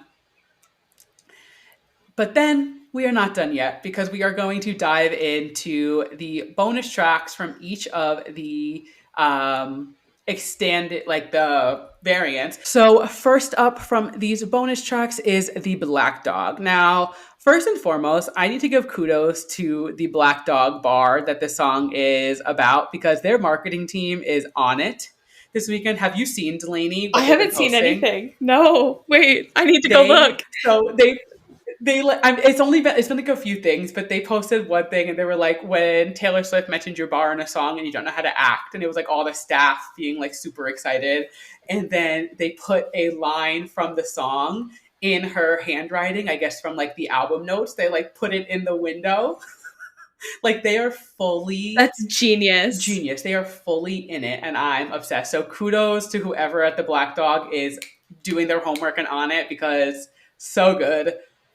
And I'm gonna The go Swifty that works for them is living. needs a raise. I'm gonna go ahead and say this might be one of the best songs she's ever written. This song, I'm incapable of listening to this song without having a mental Yeah, breakdown. it's heartbreaking. It is It's so good. heartbreaking. The whole I can't because it is so the whole like you used to share until recent events you shared your secrets with me and your location but you forgot to turn it off. So she obviously this is just going through the breakup, like just going through the split, and is no longer in contact with this person every day like she once was, but their location is still on and she is haunted. I feel like being haunted by that relationship is kind of a message throughout the album, and she's still haunted by it, so she's checking his location and like she's making these scenarios in her head of like what could be going on, where he is and like what's happening. And that is just such, I've been there. I'm the first one to admit like I have been down bad for a guy and been like, oh, I wonder what he's doing, and like check snap location and like, oh, he's at a bar, like I bet you he's talking to this guy and doing this or that, which realistically who knows what they're doing. But to like think of that feeling that I've had and magnify it for Taylor, I'm like, Yep. oh my god, girl, I feel you. I want to take you out for a drink. Like Yep. It's like you see, like, oh, he's at a bar, and then you spiral to like the worst case scenario of like creating these things in your head of like, oh, he's gonna meet a girl, and he's gonna take her home, and like blah blah blah, and then it's just the perfect embodiment of yeah, that. she It's so says, and stunning. even like you pierce new holes in my heart. Like the heart's already broken, and somehow he's still piercing holes in her heart after the breakup. And the thing that I love about that lyric, she says before, like, you shared your location with me, you forgot to turn it off. And then she follows up, you pierce new holes in my heart, you forgot to turn it off. So he forgot to turn off his location and her heart. I'm like, Yep, it's so it's unreal. it's so unreal. So then I like the thing you brought up about the production on the screaming, like mimicking the screaming of it. It's it just adds such an edge to the song that adds so much more emotion. And I'm so glad you put that in there because but I was going to write it and then I saw you did it. I was like, perfect. We're on the same page as always. But I was like, it's just the way that like to think of her like screaming for just like in this situation, like what else do you want to do but scream and cry, and adding it to this song, That part of amazing. the production is the part that It's makes me so good. cry literally every time because it's so visceral. Yes. It's so quiet. The song is relatively quiet and normal up until that point where she's just like, I have to scream, I have to get this out, and I have to feel this very Yeah. intensely. And it's just embodied in the production so well. It's so good. And then obviously the How Don't You Miss Me in the Black Dog, all and like and be her I tie it back to the idea in Guilty as Sin where she is thinking about him when she hears a song.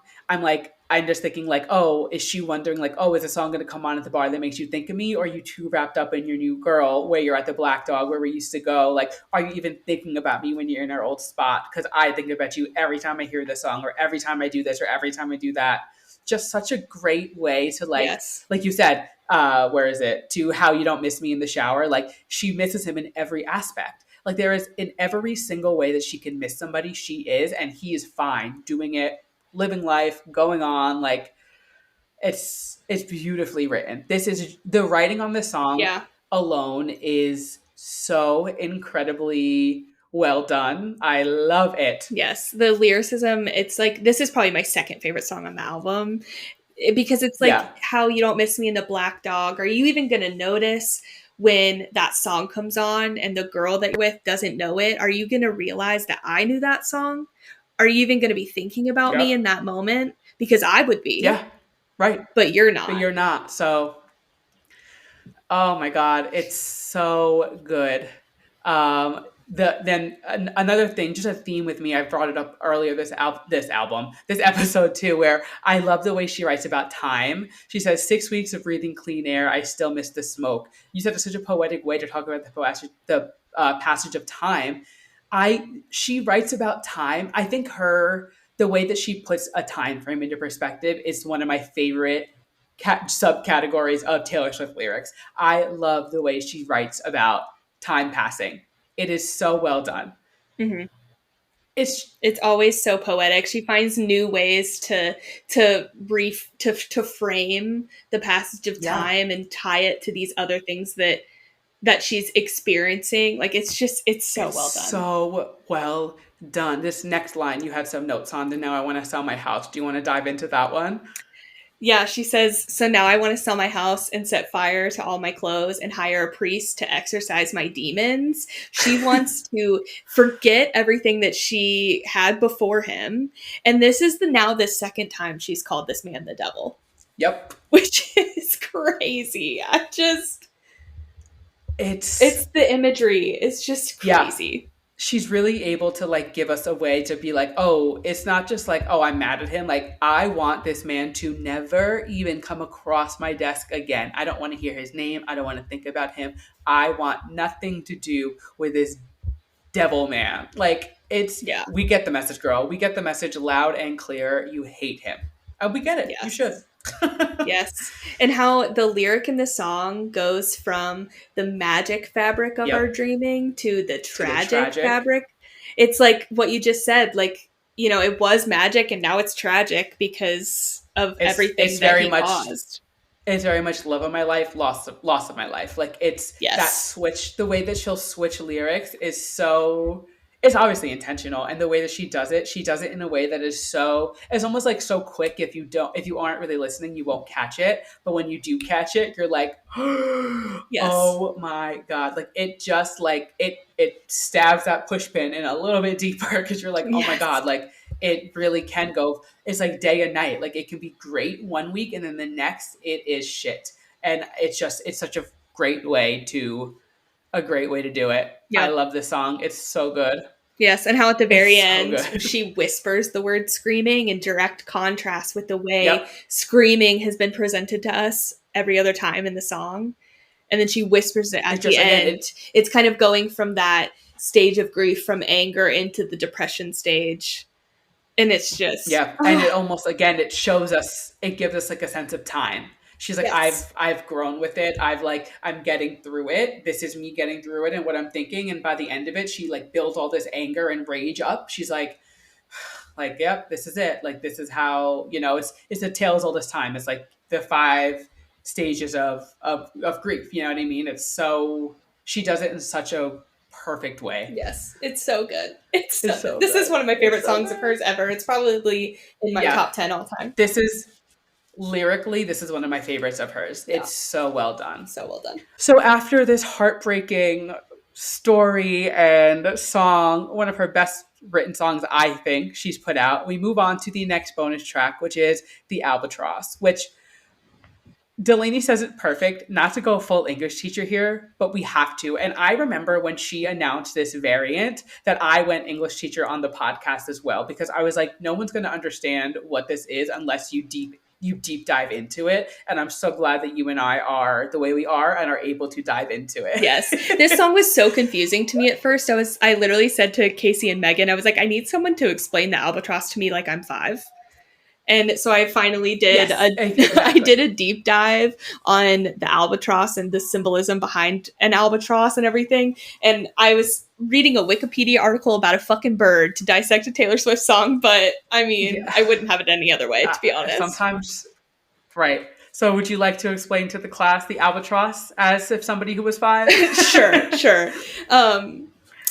Honestly, the Wikipedia article about the albatross was actually super informative. So, I read it too originally when I did the episode. Originally I didn't do a deep dive because I wanted to wait for the track. But when I was reading it, I was like, oh, it's very straightforward. Like it was yes, like very well once written. once you know the lore, like you get it. Yeah. So in the Wikipedia article, it brings up this myth that sailors believed that shooting or like harming an albatross was like a curse or like this major disaster. And so this idea like comes from a poem called The Rime of the Ancient Mariner. And the mariner in the poem killed an albatross, and he had to wear the dead albatross around his neck as a punishment because he saw the albatross as dangerous, but the albatross was actually harmless. So all of that to say, Mm-hmm. she's calling herself an albatross because in the song she talks about how people warned this man, the man who I think this is a Joe song, warned this man about her saying, you know, if she hurts you or if you hurt her, it's going to be a disaster for you because she has this reputation of, Yep. you know, people saying that she cycles through men or is going to write a song about you or whatever. They're basically telling him like you are going to forever wear the mark of this albatross on your neck. And the way she writes about this Yep. concept in the song is so heartbreaking. She talks about how wise men said that wild winds are death to a candle, and this is a big reason why I think this is a Joe song, because Joe is like kind of like this stoic, like just he's there with his little like flame candle, like doing what he does. And Taylor was the Yep. wild wind that was going to burn him out. And Mm-hmm. like that, oh God, it's so sad. Like I love it's so sad, but I love the use of wise men, tying in like, oh, it's a myth, like it's an old tale that is told or poem, whatever it is. Like obviously it is just like an old myth, but also like it almost hurt just like mocking the people who would say like, oh, dating Taylor Swift is it's almost like easy A, like you're gonna get a red A on you. Like, yes, oh, wise men, they once said. And it almost like I wrote it made me giggle because it's clearly her saying it's like, hey, it's known if you hurt me, I'll ruin your life. Like everyone knows it, but like what do they know kind of thing. She's like, this is what people always say about me. And this could have just been me like listening to it too deep, but like her repeating it, and like there's like a whimsical to like the wise man once said, like it's like that alone kind of stands. And I'm almost like, is that her almost like mimicking like a bird call, just like it's the same noise over and I over, love because like that. the rest of the song like, goes on, does this thing, but she repeats that phrase over and over in the exact same like the same like dialect, like everything like is the exact same, like when she says wise men once said, and then it pauses and goes into the line. So that would just, again, I like to listen to music in like a lot of different lenses. And I was like, oh, it could be tied into like something like that, or I could just someone call the nurse and like get me locked up. No, I don't I know. love that interpretation. I think that's a really good like thing to point out because you're right, it is repetitive and it is almost like that bird call, yeah. Yeah. And the wise men once said, one bad seed will kill the garden. Like, she's just saying, she's really just bringing up like the fact that like you say, you know, you date Taylor Swift and now you have every song written about you for the rest of your life and your life is over and you're this and that. But it's like, it doesn't need to be that way. And I think the fact that she wrote this, like you said, I do think there's a Joe song as well. And we don't have a Joe album, do we? No, she didn't write it because she dated him for 6 years and it was a respectable relationship that clearly, yes, it ended and it was like not the best terms, but clearly she doesn't have much hatred for this man in her heart. Like, she is her ex, Yeah. you know. I think she sees him as like, it would have been fun if you could have been the one, but it is what it is. Like, they were clearly not meant to be. Things happened, they drifted, and I do think it could have been like a very mutual thing that they both were like, hey, we're both having the same thoughts and we know it. Why don't we just end this and like let bygones be bygones? So I think like this saying, like her using this as a way to be like, hello, look at this relationship. You just listened to this 16 track album where I only talk about the man that you thought I was going to talk about twice really in the whole album. It's not, dating me isn't going to end your life. You know what I mean? Like, she's proving her point in this song alone. Right. Yes. One of the most like one of It's my so favorite good. lyrics on the maybe the whole album is the one less temptress, one less dagger to sharpen lyric.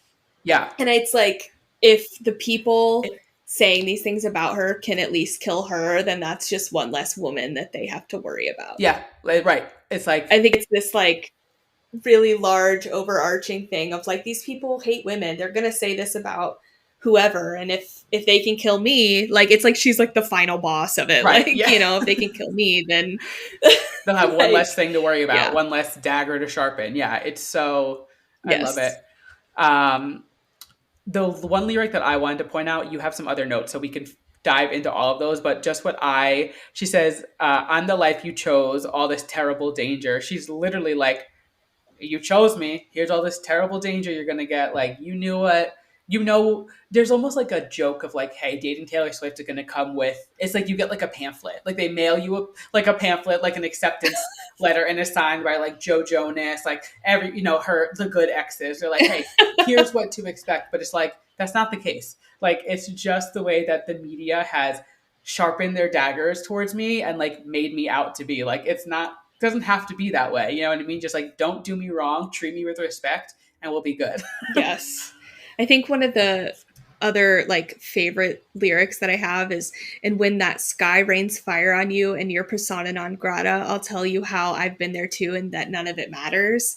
So when we break up and you become the subject of all the scrutiny that everyone warned you about, my favorite part of this is how she says, I'll be the one to tell you that it doesn't matter because I've been there. She's been the subject of the scrutiny. Trust me, none of it matters. Because she knows that that's exactly what's going to happen to him when they break up. And unfortunately, like, she was right. Like, that sucks. Yeah. But it's like, she's been on this, it's happened to her. Yeah. So, you know what I mean? Like, she's been that person and she's like, here's what's going to happen here. Like, she probably was like, hey, here's a manila envelope of like how to figure it out.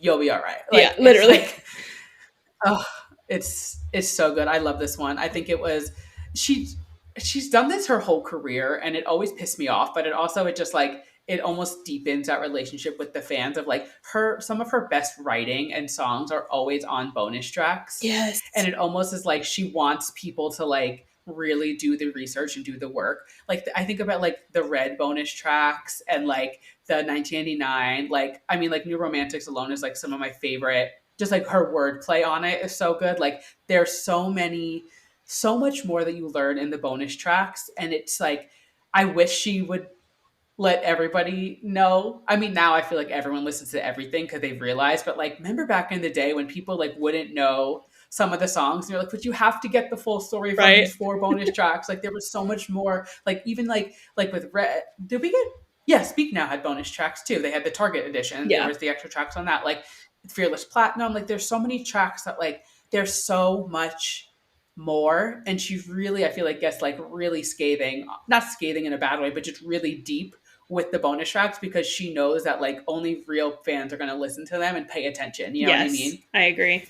It's like a fun little, it's like I hate it but I love it, because it's the only way you're going to get the full story is listen to the whole thing. Yes, 100%. It's so good. It's so good. It's so good. The next bonus track is the Bolter, which when I first heard this track, I was like, oh, so we're just running away from our problems, huh? Real. And I think this song perfectly encapsulates like the freedom she felt after her breakup with Joe and going into Maddie. Like she was able to be free and so it, one of the lyrics I have is I find like a Drowning Lights callback to Guilty as Sin, where she says, by all accounts, she almost drowned when she was 6 in frigid water.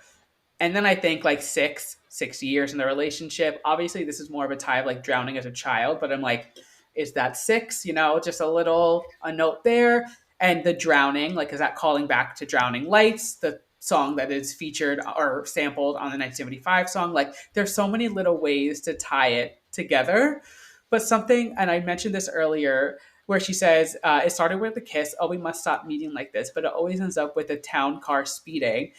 And you pointed out too, the getaway car kind of tie back. Yes. Like it kind of like gives us that idea of like escaping and running. Like we are driving the getaway car. And then I think, what did she perform at MetLife Night One? With Jack, getaway car. What was MetLife Night One? If you remember from earlier, if you've made it this far, also, A, kudos to you, but B, like MetLife Night One was that weekend where it started, where like now looking back, those 5 songs tie into her story so well. And if this is any inkling of like driving the getaway car, I don't know what is. Like this literally is saying like we were escaping. It always ends up with a town car speeding. We're driving a getaway car. Like, I just. It's Ugh, so good. go to the next lyric, because the next Oh yeah, lyric, I think, this one is where a lot of my thoughts okay. come Yeah, in. and this one is interesting because we had kind of opposite takes on it, but both I think make sense. So she says she sees the tiniest Yeah. leaks in his floorboards, and when she knows she must bolt, and that's when she knows she must bolt. To me, she's saying like even when I see leaks somewhere, I know I should run. But then I was like, I saw this in 2 ways. So one, I was like, okay, so she's seeing leaks in someone, so she should run. You know, she should end it. Like this is her first sign of danger,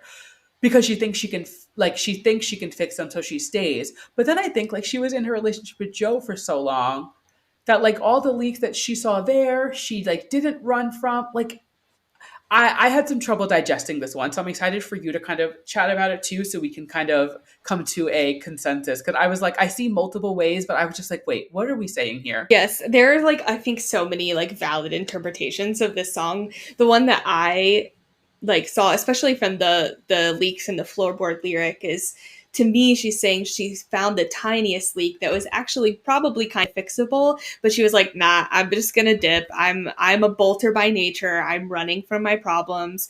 Because I think earlier she said like she's really great until you get to know her. There's a lyric to that effect. So it's like, I'm just gonna run before Okay. anybody gets to we get to that point. Like I'm out. I'm gonna dip. Yeah. I get that. Yeah. Yeah. And Uh-huh. how she There's so says, many like little things. yeah, how she says, as Yeah. she No, was the next leaving, one. it felt like breathing. Like she runs from everything and everyone to cope with the anxieties that she feels about deepening those relationships. And when she leaves, it feels like she can finally Right. breathe again. But I also think this could be interpreted as like, as she was leaving, it felt like breathing for the other person because she was a lot, or she maybe Yes, I was, see that. yeah. They were able to like take a breath and be like, yeah, there's a lot. This one is definitely like needs some like digesting, because there's a lot to this song that could be taken in so many different ways. But I just think like the overall message of just like leaving a relationship that you feel trapped in, that freeing feeling, there's nothing like it, you know, like especially when you're Taylor Swift and you can't really do much anyway because you're the biggest celebrity in the world. And just like that feeling freedom is just like so, it's got to be such a, had to be such like a a quite literally freeing feeling for Yeah. her. And I think even The if bridge of this song. Oh the bridge is very insane, but no. what you just said made me think like whether that freeing feeling is coming from like leaving the relationship or if the freeing feeling is coming from like almost like a place of self-sabotage. Either way, it's like freeing to you, you know? Oh, I Yeah. like that. Yeah, Yeah. yeah, yeah. Uh huh. Yeah, yeah, yeah. It's she's sick and twisted in the best way possible. But yeah, the bridge. So she's been many places with men of many faces. First, they're off to the races, and she's laughing, drawing aces. She's one thing about Taylor Swift. She's gonna win. Correct. She's gonna win, and she's gonna come out on top. Like she's gonna end up drawing aces. She always does. It always ends up working out. The upper Like hand is always in her favor. it's yes, exactly. Like she's always able to make it work in her favor, which is honestly impressive. Like, girl, release a tell all. Because I'm like, how do you continue to like prove these people wrong even after all of these like trials and tribulations? Like, you are still able to pull the ace and be like good to go on your A game. Yes. And then the next line she says, but none of it is changing that the chariot this line, but none of it is changing that the chariot is waiting. Hearts are hers. Hearts are hers for the breaking. There's escaping in escaping. There's escape and escaping Like is such a good lyric. it's such a good lyric. It is such a great lyric. And like you said, like she's always gonna leave. She's a bolter. Like she's Yeah. always gonna find a way to escape even when she's escaping. Which makes me think like she was escaping the Joe relationship and got into the Maddie relationship, which was supposed to be her escape, but then she had to escape what she was escaping. Yes. Like, There's you know, like layers, she like an was onion. there's yes, quite literally. There are so many layers to this. Like she's really able to like find a way to just like be like, hey, yeah, I was that wasn't I was running from something and I ran into another problem. You know what I mean? Like Yes. she fully is just like, and I love that she's admitting it. She's like, yeah, it was dumb. I fucked up. Like, but there's escape and escaping because she escaped that, and now her and Travis are doing their thing. So true. I love it. I love it.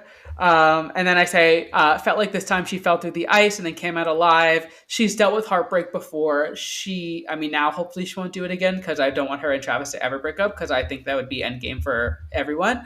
But she's done this before. She's gone through heartbreak. She's drowned in ice cold water. She's dealt with it. She knew she was going to be fine after the Maddie relationship. She just had to get through it and like work through it. And now here we are listening to this album.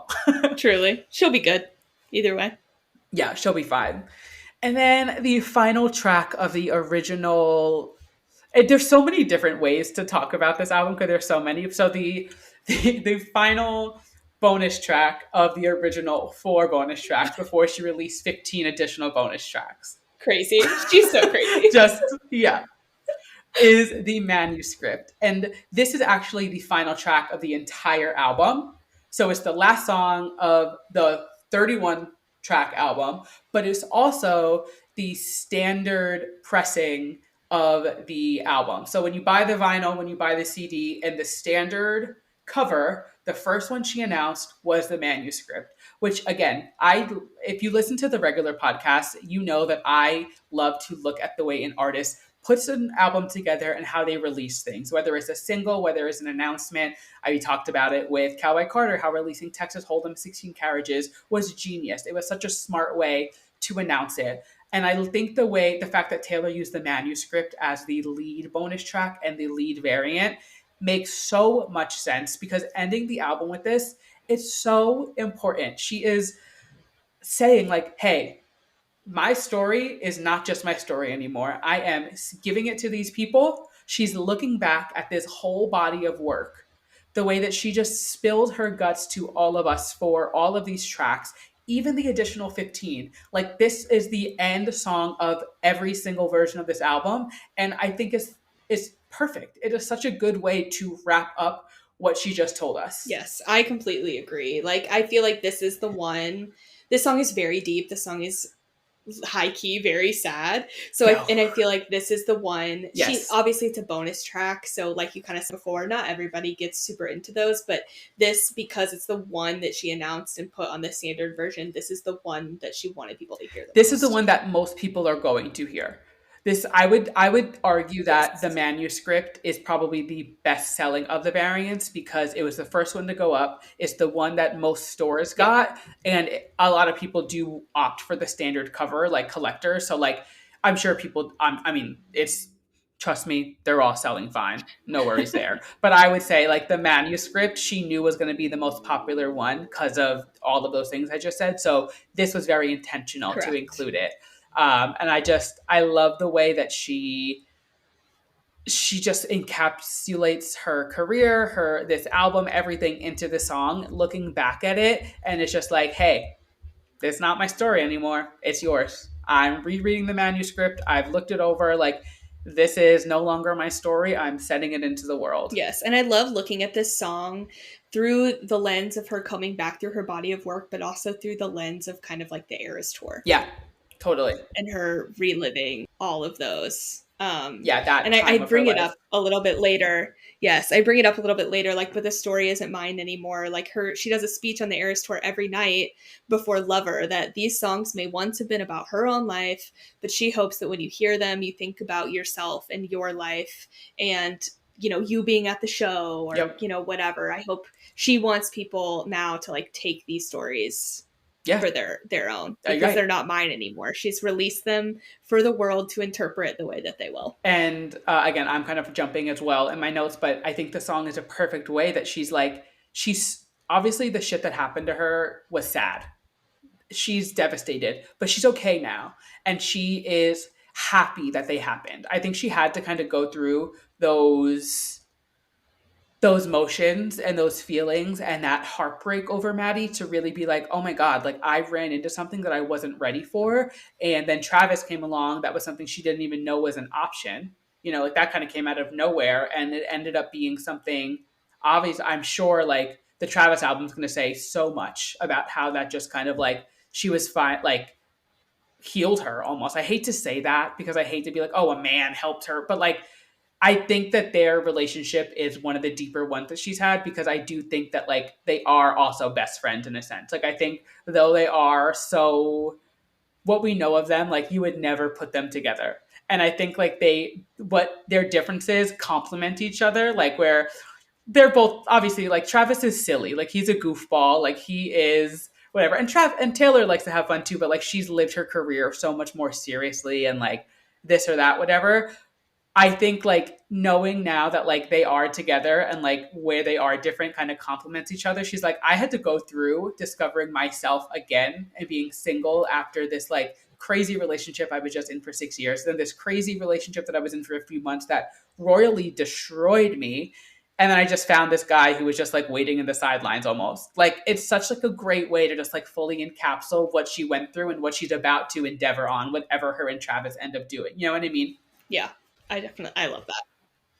And I also love like I said at one point I think I skipped the note, but she like I wonder like when there are in Loss of My Life, like I'm like obviously like it's a song, like Travis isn't going to be there like why'd you say that about him, but like it is something to think of, like when she releases these songs about past relationships. I want to know that conversation, not in a way that I think is like it shifts them or like is rocky because like it's her art, like you really can't say anything. But I'm just like, how does that go? She's like, oh, by the way, I'm going to release this song and this whole album about my 6 week fling that I had, and I'm going to call him the loss of my life. But like, don't sweat it. You are my guy. Like I'm not saying that in a way to like jeopardize their relationship. I'm just genuinely curious. Like, how do you have that conversation without it being weird? You know? Yeah, I think she addresses that a little bit like in the foreword for the album. She's like, this was a moment in my Oh life yeah. that's over. It's done. And I think it's probably similar to that, but I think like huge props to Travis or to anybody else that's in a similar type of situation. Like I think it really does take a special, very secure type of person to be able to Yes. handle someone putting out art that is so deep and like so Personal, personal and for talking sure. about these things in the way that she talks about things. So huge props to him. I feel like he really does have that Yeah, I agree. mentality like on lock. It's yeah, this whole album, I know there's some lyrics that you had put in here that we both did. So the first one on here says, in the age of him she wished she was 30. Afterward she only ate kids cereal, couldn't sleep unless it was in her mother's bed. And you point out the fact of like growing up too fast, and now she wishes she wants to be in her mom's bed, like she wants to be a kid again. She dreamt of being 30 and being an adult, and now she's like, wait, no, I want to eat Yes. Lucky Charms And and it's be like with my mom. these relationships she was in like forced her to grow up too fast because they were like these older men when really like she was just a kid. And so like the fallout of all of those things made her revert back to this like childlike state. And she follows that lyric up talking about dating people her own age. And she says she thought about how since he said he was so wise beyond her years that everything had been above board, she wasn't sure, which is devastating. The fact that she Yeah. goes through this that made her revert back to being a little kid and then being able to reflect on those and say, no, that was actually kind of fucked up because you were way older than me and you took advantage of me. Yeah. Right. It's so devastating. It's her songwriting is just so devastatingly great. I'm obsessed. I just love it. The next one, she thought about how since she thought about how since he said she was so wise beyond her years, everything had been done above board. She wasn't sure. Like she literally like again, something about Taylor is like she is very self-aware and she knows that like people have been saying also like she is wise beyond her years. And so for her to be like I I've been told I'm wise beyond my years from him, and I'm not sure. Like, I don't know if that is the case there. And for you to say like it reflects on like she reflects back on it, and it's so fucked up at how older men do take advantage of her because of the fact that like they're like you're wise beyond your years, and she knows that she is like she's very smart. She's always been very advanced. Like her writing always has, but the fact that she knows like people can say I'm wise beyond my years. I'm not sure if I am or if they're just saying this to take advantage of me. Right.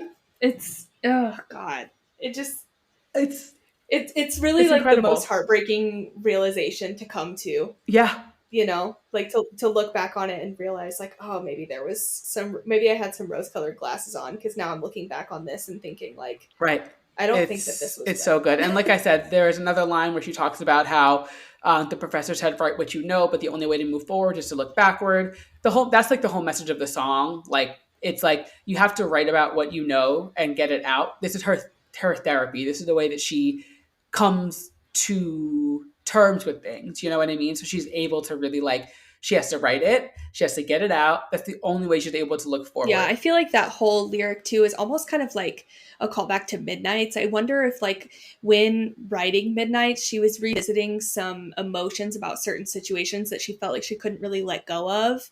Like for example, would have, could have, should have really comes to mind.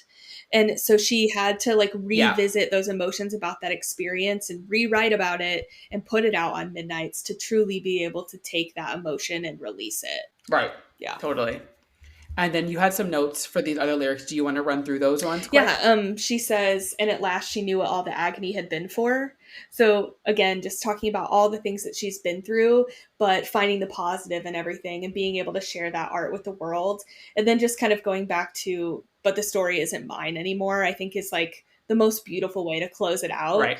because you know she said Yeah. before like we've been able to give her new meaning to a lot of her songs and experiences and taking them and making them our own, but I also think there's room for like another maybe like sadder interpretation that everything that she goes Of through course. is subject to other people's opinions and no one's ever really going to know or understand because yes she puts out all of this art but they're always going to warp her own life into something that she maybe doesn't even recognize anymore because she Yeah. does put her art out for people to consume so publicly. So I think it's almost a little bit of like a double-edged Right. sword of like, yes, you know, I'm able to give It's you my art, but At what now cost? my experience is almost subject to Yeah. your. It's like I Yes. do this, and she Yes. loves to do it. We know she does, but it's like at what cost am I telling you all these things for you to then just like throw it to the wolves and take it and like rip it apart and like make me the topic of your conversation, which again, it just encapsulates the album so well because it really is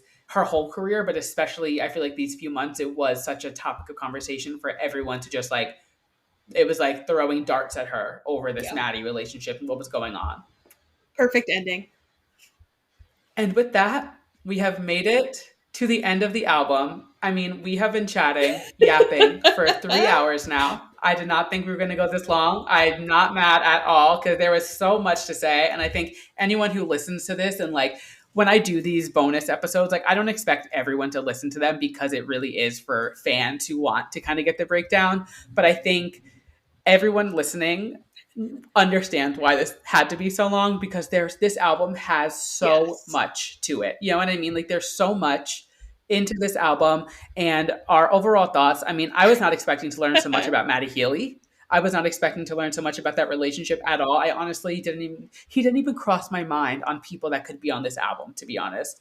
But overall, I think this is such a beautiful way for her to move past that because realistically it would have been weird if she just released her next album and it was about Travis. Like she had to talk about those moments, but I think it does give us we get two things. We learn that whatever happened with Joe wasn't bad enough for her to release a whole scathing album about. They, I think, are on fine terms. I don't think they speak. I don't think they talk. But I think it ended obviously upsetting and it wasn't great, but I think it ended in a way that like the best way it could have ended, a very mature way. Because I do see that for him. I do see him also being a mature ex, as I know Taylor would be. Then we also are learning that like she left that relationship, ran into this Maddie thing, and it took her for a fucking whirlwind. This album is so incredible. I'm obsessed with it. I love that she reclaimed her freedom. I love that she is now with Travis. I love that she is able to just completely be like, hey, I was going through it. Nobody even knew, but look at me now. I have said goodbye to that part of my life. I'm on to the next thing, and I'm going to be bigger and better. Yes. I I love this album. I think that there are several like overarching themes that occur for me throughout, but I think Yeah. one of them is that at least the one that sticks out the most for me is that she is like very self-aware of the fact that she is just a regular like flawed human being, but I think a lot of this album is her screaming to us that she wants everyone else to see that she's flawed. You know, we've she's been put on a pedestal. Yeah. We discussed this before, but I think so much of it is you've put me on this pedestal, and now like when I make mistakes, it feels that much more detrimental because I'm on this pedestal. And you know, while Exactly. she's on the Eras tour at, you know, the height of her career, she was also dealing with the most like intense heartbreak over a 6-year relationship and then a brand new thing that, you know, kind of tore her to pieces, promised her the world and ripped it out from under her, you know. And Right. she was going through all these emotions of choices that she realizes maybe in hindsight that were like maybe a little bit questionable. But people were Mm-hmm. so wrapped up in worshiping her that no one could tell. And so she had to No, write this album in order to be able to process it because she couldn't do it totally. publicly because she was so She had to be she on was all the time. yes, exactly. Like she was forced into this persona. And so Right. for a lot of reasons I don't necessarily think that this album is going to like resonate super deeply with like a casual listener or the general public or even critics. Like I don't think people are going to get it. And but I think at the end of the day like she made this album for herself and her It's processing and her not for them healing to get. journey. It's not for them to get. And but she knew when she released this album that people like you and I and the people listening to a 3-hour episode about it are going to be the ones that are going to get it. And I Yeah, and think that's what that she cares about. that's exactly what she cares about. Because And for me, she's past a point of like, I mean, I mean, like, there's a whole debate of like, oh my god, she's so chart hungry or whatever. But it's like she puts so much into her work that like, yeah, it better perform well. Like I'd be pissed right. too if I spilled my entire heart and it didn't do well. But like she's past the point of needing to worry about something selling. I think she's at the point in her career where she's like, I'm going to make an album that might not resonate with every casual listener I have, but for the millions upon millions of people like you and I, they'll get it. That's all I need. Next chapter. Yes, exactly. And I do have to say, I've been a reputation ass bitch from literally day one. Yes. But I knew after the first listen of this album that this was my new favorite Taylor album. And I literally Yeah. never thought I'd say that an album would beat out I Reputation for didn't think me. so either. But this one did. It is incredible. It's so good. I know we just talked about it for 3 fucking hours, but I really can't put it into words how much I love this album. It's so good. I need to listen. I love the album. I'm not like that. I don't know where it ranks for me yet in terms of her other albums. Like I need to really like sit with it because I also am someone who does love an album that is a little more upbeat, but this album is just so good. Everything about the lyrics, the production. People are saying, "Oh, Jack Antonoff's production." He's Jack Antonoff. He can do whatever he Girl, wants. shut He's up. here for a reason. Like, have you listened to his music? Have you Yes, listened to anything else he's produced? this is another thing too. Like so much of this album is about her doing what she's going to do for herself, and yes, in the context of a relationship, but also like she's going to keep working with Jack because she just fucking likes it. Like, stop. Yeah. Like, And it's good. I don't care what you say. it's good. I love Jack It's so Antonoff's good. production. I don't give a fuck. King. Yeah, truly. But like, also shout out And to Aaron because his songs on Oh, here are absolutely. He's freaking, totally. Yeah. unreal. Jack's getting the flack, like the big hit of it. But yeah, I mean, there's so much more that we could say because it's you and I. But I think for the sake of the listeners, we will wrap it up there. Like I said, we are planning to do a second episode with the second album that came out. So the other 15 tracks, we haven't talked about like when we're going to do it. We'll figure it out. Might be in a few weeks, might be in a month, maybe, who knows. We'll do it eventually. But we just had to get this out because I need to talk about this album with somebody who got it. And I am so happy and thankful that you did this with me, Delani. Thank you for taking the time to sit down, get comfy, and just chit chat about what we talk about 24/7. Taylor Swift. So, thank you for having me. It was so much fun, and I hope that everybody enjoyed listening to me blab for 3 hours. Yeah, I mean, if it's a Taylor Swift, like they get it. You know what I mean? Like they're gonna get it. True. Exactly. But with that, thank you guys so much for listening to this special bonus episode of Too Pop to Handle. I hope you guys enjoyed. If you like what you heard, we are not on YouTube for this one, so no YouTube spiel this time. But if you're listening to us as a podcast on Spotify, Apple Music, iHeart, wherever you're listening, make sure you leave us a 5-star rating. Let me know what you're thinking. If you're not following me on social media, what are you waiting for? I am at 2pop2handle on all platforms. If you'd like to follow myself on social media, I am at Andrew Nucatola on all platforms. And I just realized I went through this whole episode without mentioning the fact that I'm doing a giveaway for a signed vinyl of the Tortured Poets Department on my Instagram right now with my friend Karina. We are giving away a signed vinyl and a signed necklace. Head over to my Instagram at 2pop2handle to enter. And yeah, we'll be picking that winner on Friday. So this is coming out Monday. You have plenty of time to enter. And Delani, let the people know where they can follow you if they would like to. Yes, all of my socials are at Delani Rayanne. It's Delani with an I, Delani. And that's my Twitter and Instagram. If you want to follow me, especially on Twitter, I do tweet a lot because I do love to hear myself talk, if you couldn't tell. So and I'll put the link, I'll put her info down at the bottom too. So there's links there. But like I said, thank you guys so much for listening. I hope you enjoyed, and I will catch you guys on Wednesday for our regular episode. Bye.